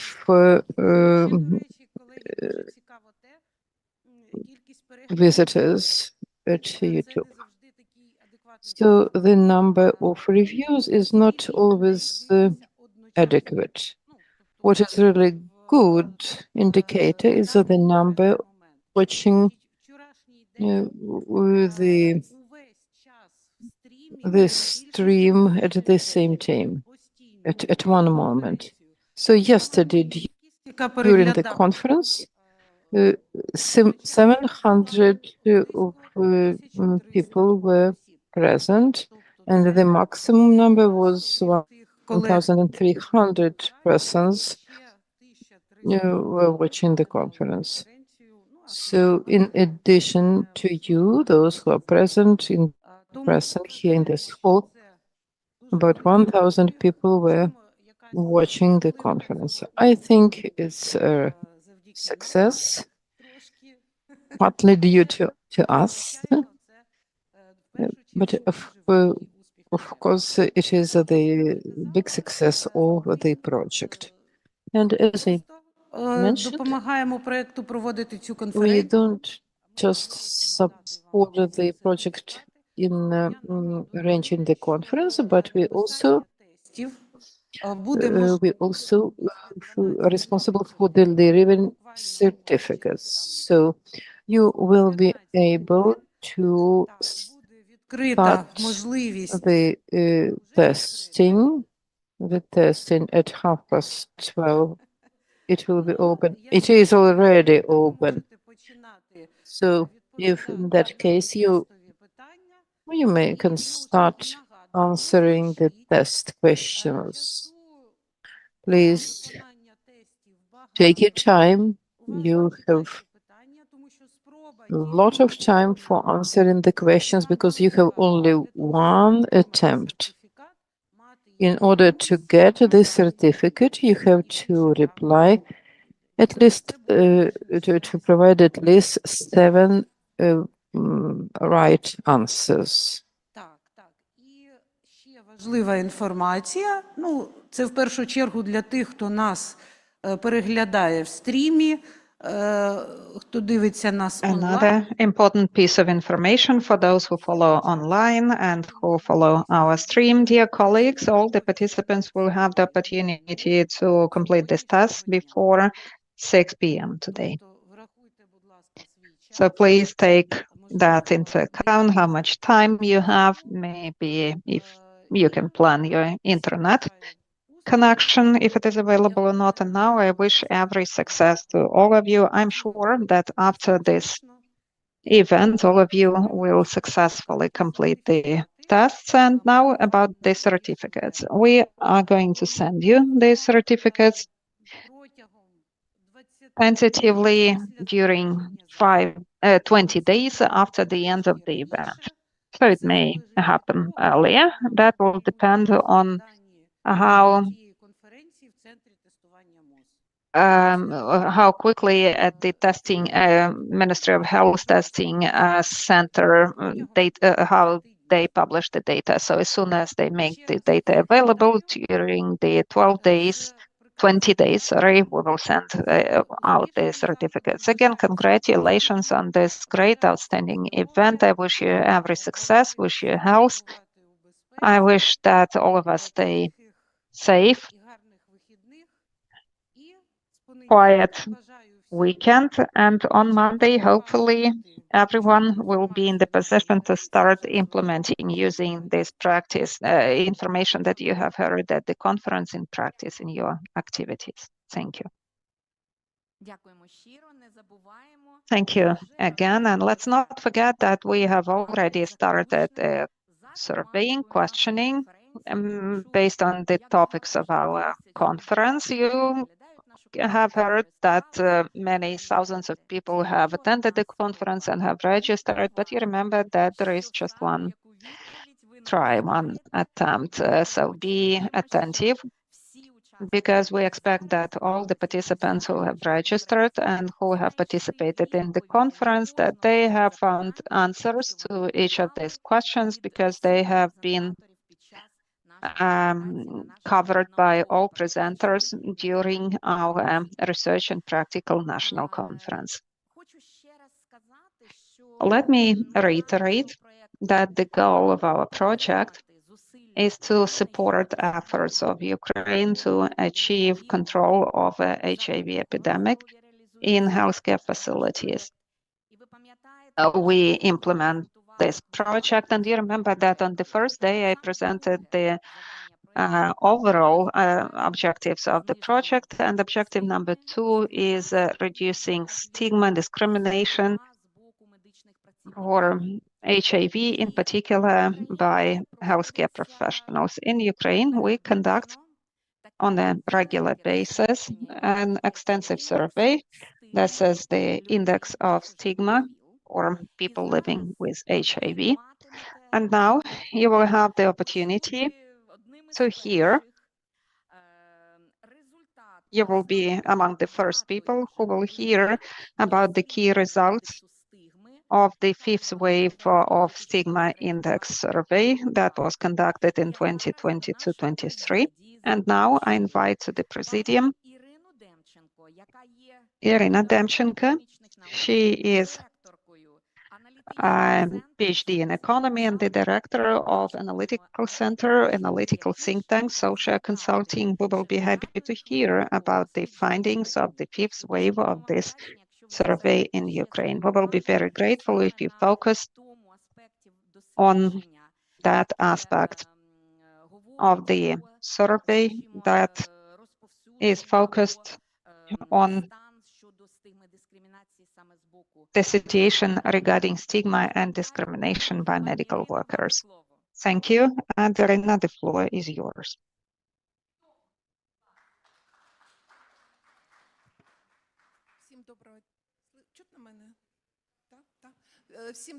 Can you hear me?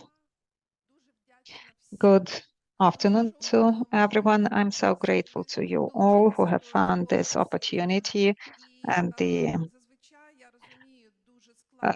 energy to join the event. Usually it's quite hard for medical workers, for people who have a higher degree in medicine to perceive like people like me, PhDs in economics, who only graduated from the medical department of our university, and I am a nurse of medical practice. And when back then we didn't know why we need that skills, but you see, now for 30 years I've been implementing medical and social surveys, and this theme, the theme of stigma and discrimination for people living with HIV, I've been working with it for more than 15 years. So results of this survey that I'm going to present now, that's quite a unique survey. Oh, really, everyone praises what they get, of course, but this survey is really, for many reasons, it is unique. Above all, this is about participation in a large international survey, and Ukraine was among the first countries that joined into this initiative that was developed by respected international organizations, the Global Network of People Living with HIV, UNAIDS, and a number of other international organizations. Secondly, we actively participated in developing in discussing the methodology of this survey, and we really proved that we are adherent, that we are very responsible discussing this topic, this index of stigma, because in Ukraine we conduct this survey on a regular basis, and as mentioned by Svetlana, now this is the fifth wave of this survey. And this is a good example of very efficient and reliable partnership, because all the 5 waves of this survey were held simultaneously jointly by 100% live and social consulting. 100% live, above all, the fundraiser of our survey. These are the interviewers who work with us, because the very ideology of this survey is that interviews can only be conducted by those people who already know about their positive status. That's an important criterion or specific feature of this survey. On the side of our center, that's methodological support, adaptation of all the tools and methodology, international methodology to Ukrainian realities, And this is about support for training interviewers and analysis, presenting the data, and a lot of other logistic functions. So now speaking about methodology of the survey, what's the key here? On a regular basis, with the help of this survey, we monitor prevalence of stigma and discrimination in various areas of life for people who have the HIV positive status in different areas of life. Why we do that? It's not for Ukraine to once again report to the international community about that. We have conducted this survey and we are good. Now, above all, civil service organizations, they use this data for advocacy of rights of people living with HIV. And every new wave of this survey updates the advocacy base, updates the data, and helps us assess to what extent efforts of all non-governmental and governmental institutions are relevant and efficient to overcome stigma and discrimination in various fields of life. Thus, this is a very practical and helpful survey, and further on I will speak about that for those who work in those HIV services, who provide other medical services for people living with HIV, and for those who do not live with HIV but may encounter this issue in the future. For all of them, this is very important survey and important data that you need to take into account in your work. So how we conducted this survey? As I mentioned, it is based on sociological methodology. This is a large survey that is conducted by individuals who live with HIV. We explain how this interview needs to be conducted. We work on questionnaires with them. We check whether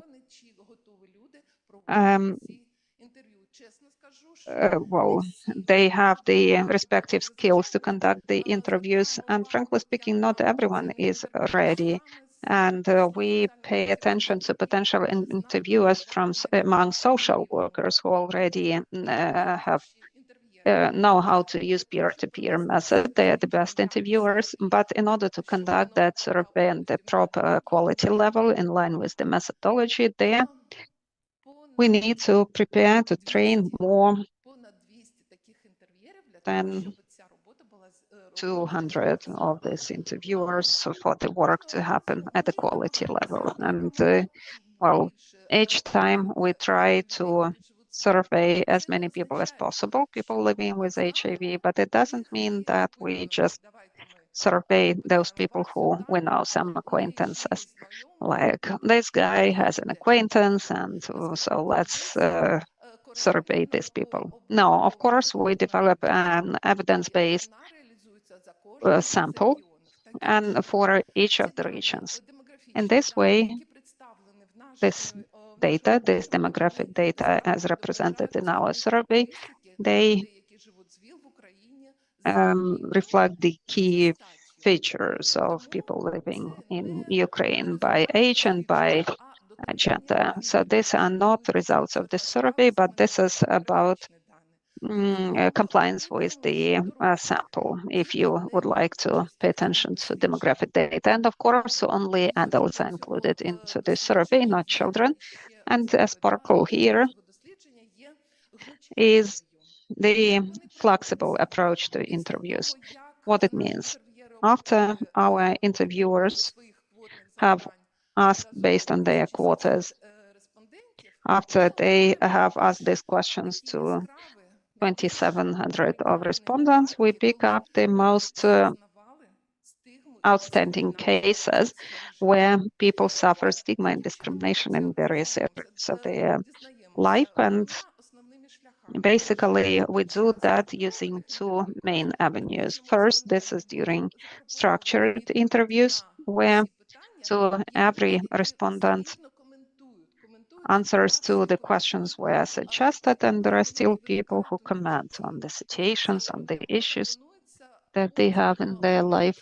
And to those people, it is suggested to have a separate meeting and to record their life stories. Not a history of their life, but to describe those cases where they suffered stigma and discrimination in the recent 2 years. Because we are conducting monitoring survey, and now we cannot really analyze the cases that happened to our respondents in 2010 or 15.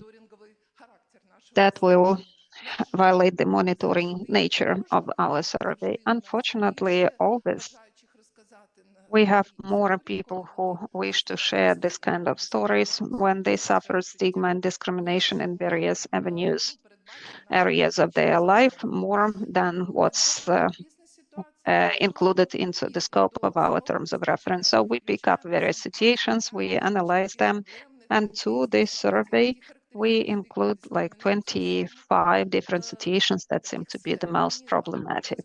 That usually they ask me this question, like, who do they speak most? Do they complain most about? Where are the most negative cases? It depends. For example, in this wave, this is about subscription offices. One of the stories is about a person living with HIV, and they come for this medical examination in subscription office. And after that was done, the medical worker came. I went out to the corridor, and he said out loud, like, "Who's Ivanov? Why have you come with HIV?" So unfortunately, in the framework of these flexible interviews, we conduct this kind of communication where we discuss these unpleasant situations that where we have a negative attitude from healthcare professionals. And we always observe that physicians, doctors, they have more positive attitude, while with the nurses, we may see more issues among them. Now the results, the findings. The main focus areas of the survey. I have special feelings for this survey, but the report is 100 pages, so I'm going to respect you and your time. So very briefly, now I have this task to raise interest of the audience and to introduce them to results of this very helpful and interesting survey.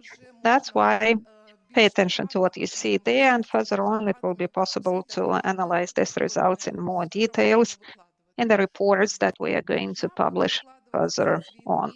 The network will publish, and Social Consulting, our center, will publish the report. Now we have 4 preliminary reports on the websites, but now what are we analyzing? What kind of areas? This is the experience of disclosing the status. Number 1, to what extent they respect the right of every patient for confidentiality and voluntary nature of disclosing the information and undergoing the testing. Then stigma and discrimination in the social context. This is about the family, relatives, neighbors, religious community, territorial community where the individual lives, then at work, and so on and so forth. Another important aspect is stigma and discrimination. And believe me, it may seem to you like, why, how is it about me? But this is an important factor. I mean, self-discrimination, that's an important factor for decision-making on treatment, on ART therapy. Then stigma and discrimination in healthcare facilities, diagnosis and treatment of HIV. We have good news there, and violation of human rights. To what extent our patients know about their rights and whether they are ready to defend them. So now, disclosure of HIV status. Based on our surveys, 95% of the respondents, people living with HIV, say that their HIV status is open. I mean that it is known to representatives of social environment, family, friends, and of course, they disclose this status to healthcare professionals, for example, to whom they go for services other than HIV services as well. But here we see already some issues. 20% of our respondents have encountered the situation where they disclose their HIV status, and that's a lot. Based on our legislation, based on what we say about that, now we have this different ideology and different attitude of healthcare professionals and patients themselves to this diagnosis. That's a lot, because they encountered the disclosure of the status, they encountered this situation not voluntarily. Let's see the progress in time.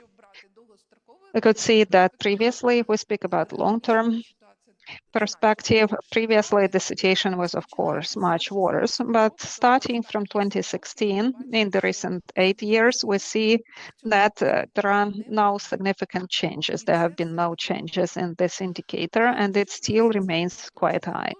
And now about the social context, here we have some good news, because all in all, the situation is improving, and the attitude from the social environment. But let's see in dark blue on the slide, you can see the cases where our respondents encountered stigma and discrimination from social environment in the recent 12. And the next light blue line, it's when they face stigma during their life. And you can see that in the last 12 months, the increase is significant. So the indicator is not high when people are not allowed to attend any events or religious events, social events, or they are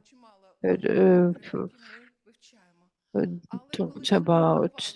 But when we counted the total number of different factors, we observed very nice trend to decrease discrimination in social environment. I think it's the result of education and information awareness by NGOs and healthcare workers. On each of the slide, I provided examples of different types of stigma, but I will skip that. In terms of internal stigma and discrimination, do you think it is an important indicator for each and every patient? Yes, it is important. Why? Because I deserved this with the popular.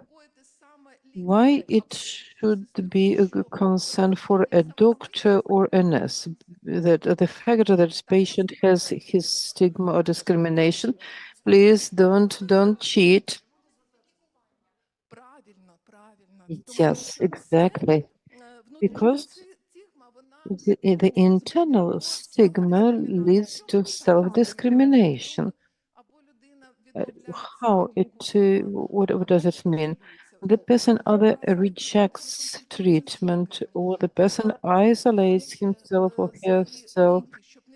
The person hides his or her medicines for not other to see them, and does not follow the prescribed treatment.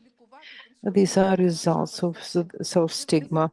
So, and know what is important for you. More than half, it's 60% of our interviewee have internal stigma because of HIV. because of HIV. 60% of the interviewees replied that they felt negative perception to themselves, to them as a human. So the dynamics is also almost the same. But what is important, the highest stigma and then discrimination is with the patients who learned about the HIV status during the recent 12 months. So when we identify the case, when we receive positive results and consult the patient, we should advise them on this particular problem, stigma and discrimination. On this slide, you can see the demonstrations of discrimination that we started, but we cannot cover all the reasons in our study. By the way, the questionnaire was more than 120 pages. So the most discriminative decisions were taken by 17% of patients, including those who decided not to ask for health care. So just to add, any study, medical, social, or any other kind, has its limitations. And we do realize that not all the patients who in the state of self-discriminations are ready to participate in such studies. So my hypothesis that the level of stigmatizations with the patients who know about their status is higher than the one that we identified. So here we have the situation a bit better compared to 2020. Stigma and discrimination are not the only areas that we studied, and we moved to medical area. It is important, and it would be really interesting to those present here. So the right to access to health care were violated with 7% of people living with HIV who know about their status and applied for health care. Unfortunately, I think that compared with 2010, the indicator is more or less okay, but it is still high. So the percentage of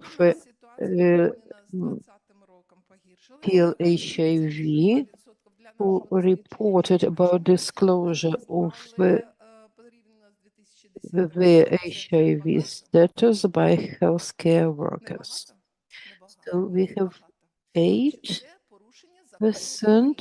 It is much better than 30 in 2010, but it is still very high because it's violation of the Ukrainian law. It implies certain liability. It's mostly about nurses, but also doctors, according to the results of our survey. Where stigma and discrimination is high, it is high in the hospitals and primary health care centers that are not specialized on providing HIV service care. A significantly lower stigma and discrimination is in the specialized HIV facilities. But at least one demonstration of stigma and discrimination by healthcare workers in HIV services were experienced by 14% of patients. In terms of other facilities, the indicator is much higher, 22%. However, for the doctors working in primary health care facilities, not all of our respondents address them. So the actual anyway, the indicator is very high. Traditionally, what are the major claims, the major concerns? When the healthcare worker learns about HIV status, we're talking about the general, non-specialized facilities, the prices for the services and the request for kind of presence is much higher. The list of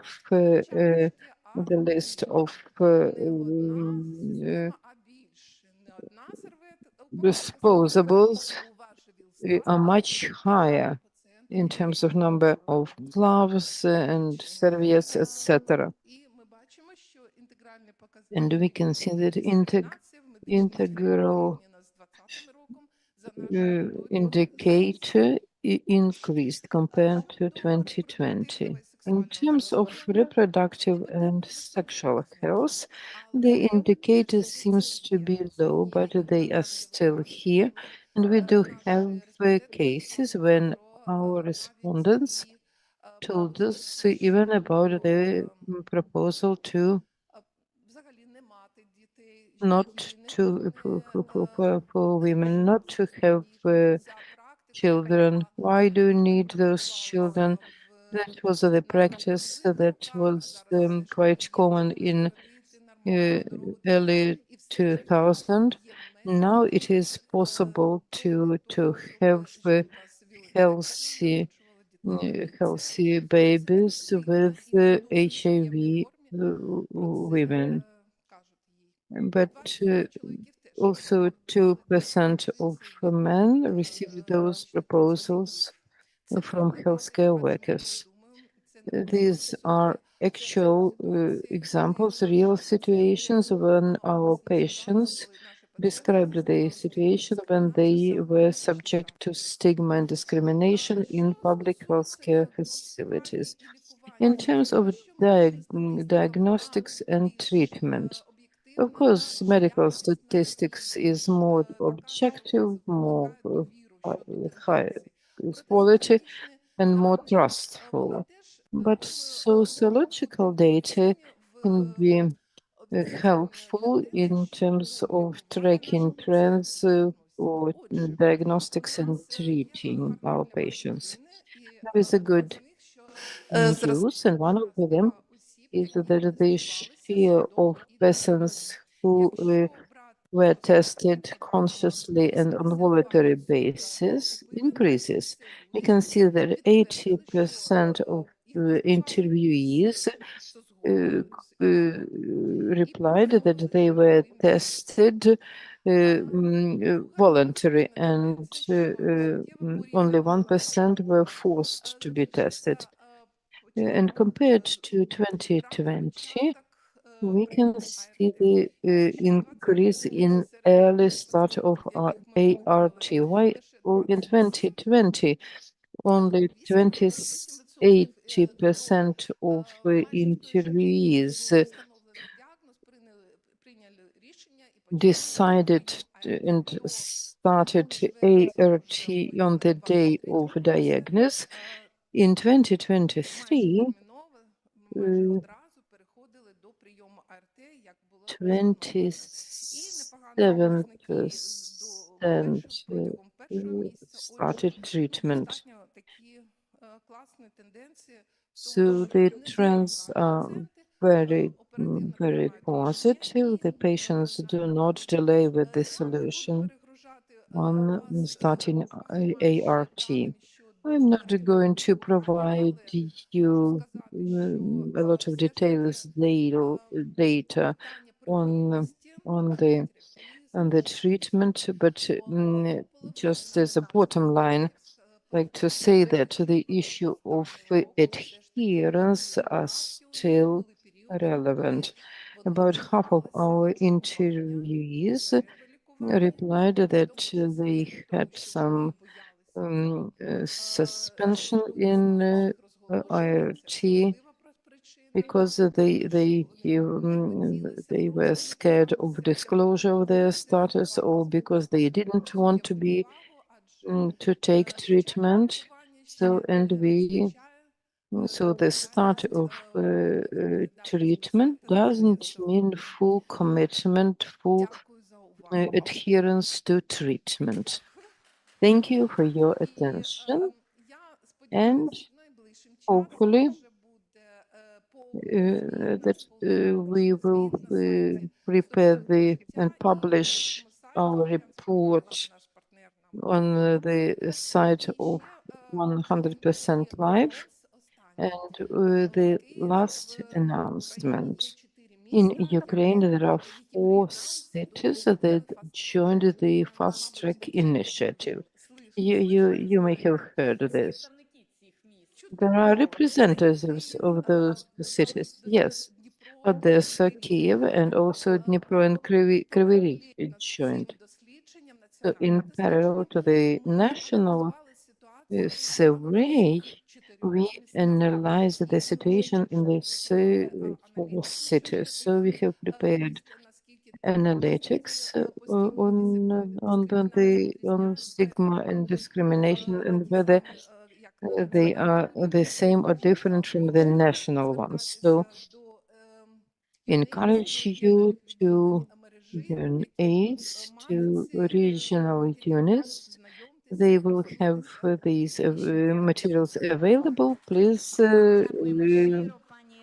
address them. Thank you. Thank you, Ms. Irina. Just want to mention that it is the results of the 5th wave of